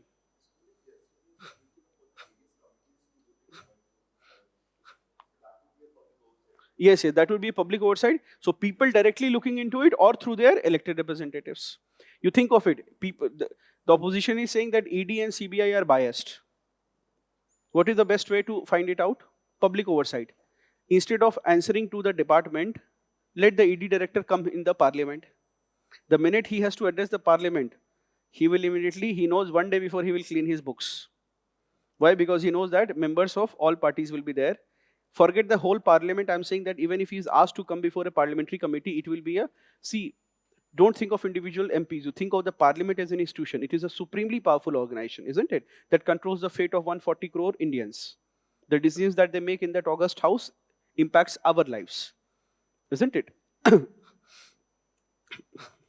So anyway, so therefore this public oversight of any administrative task, it simply brings a good multi-stakeholder view of it, isn't it? So therefore, then collegiality principle. Collegiality principle, whenever you have to make a decision where you are having doubt, or when there is a contentious decision, you will refer to the collegiality principle. You will do it whenever there is a conflict of interest issue also. Then how will you sort it out? You will try to follow the principle of collegiality. You are supposed to make an appointment and you are under pressure. What is the best way to do it? You hire 5 people and you make it a collegium. So now nobody will point fingers at you. Also the pressure, somebody can pressurize you. But what will you say? Sir, मेरा एक ही vote है. बाकी 5 लोग और हैं. कर लिया आपने तो ठीक है, नहीं तो it will be difficult for the other person to pressurize 5 people, isn't it? The Sevaottam model in public service delivery, wherever if you get a question, try to focus on you do mention the Sevaottam model. That the Sevaottam model is a good model of quality of service management framework. All right. So we will have another class Thursday. Tomorrow you have CA classes. Some of you have. चाह रहा था 3 दिन में खत्म कर देता. Tomorrow evening you have classes. GSAP classes or anything is there? Okay. All right.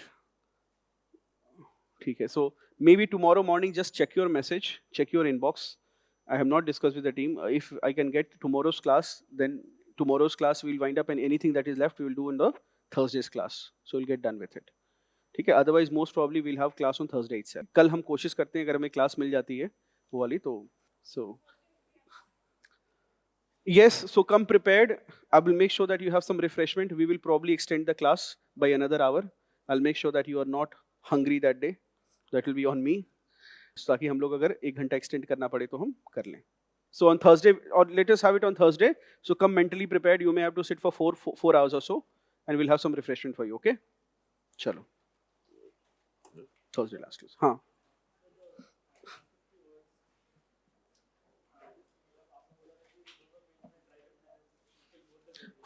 Focus on the space limit, not on the word limit. हाँ. Focus on the space limit, not on the word limit.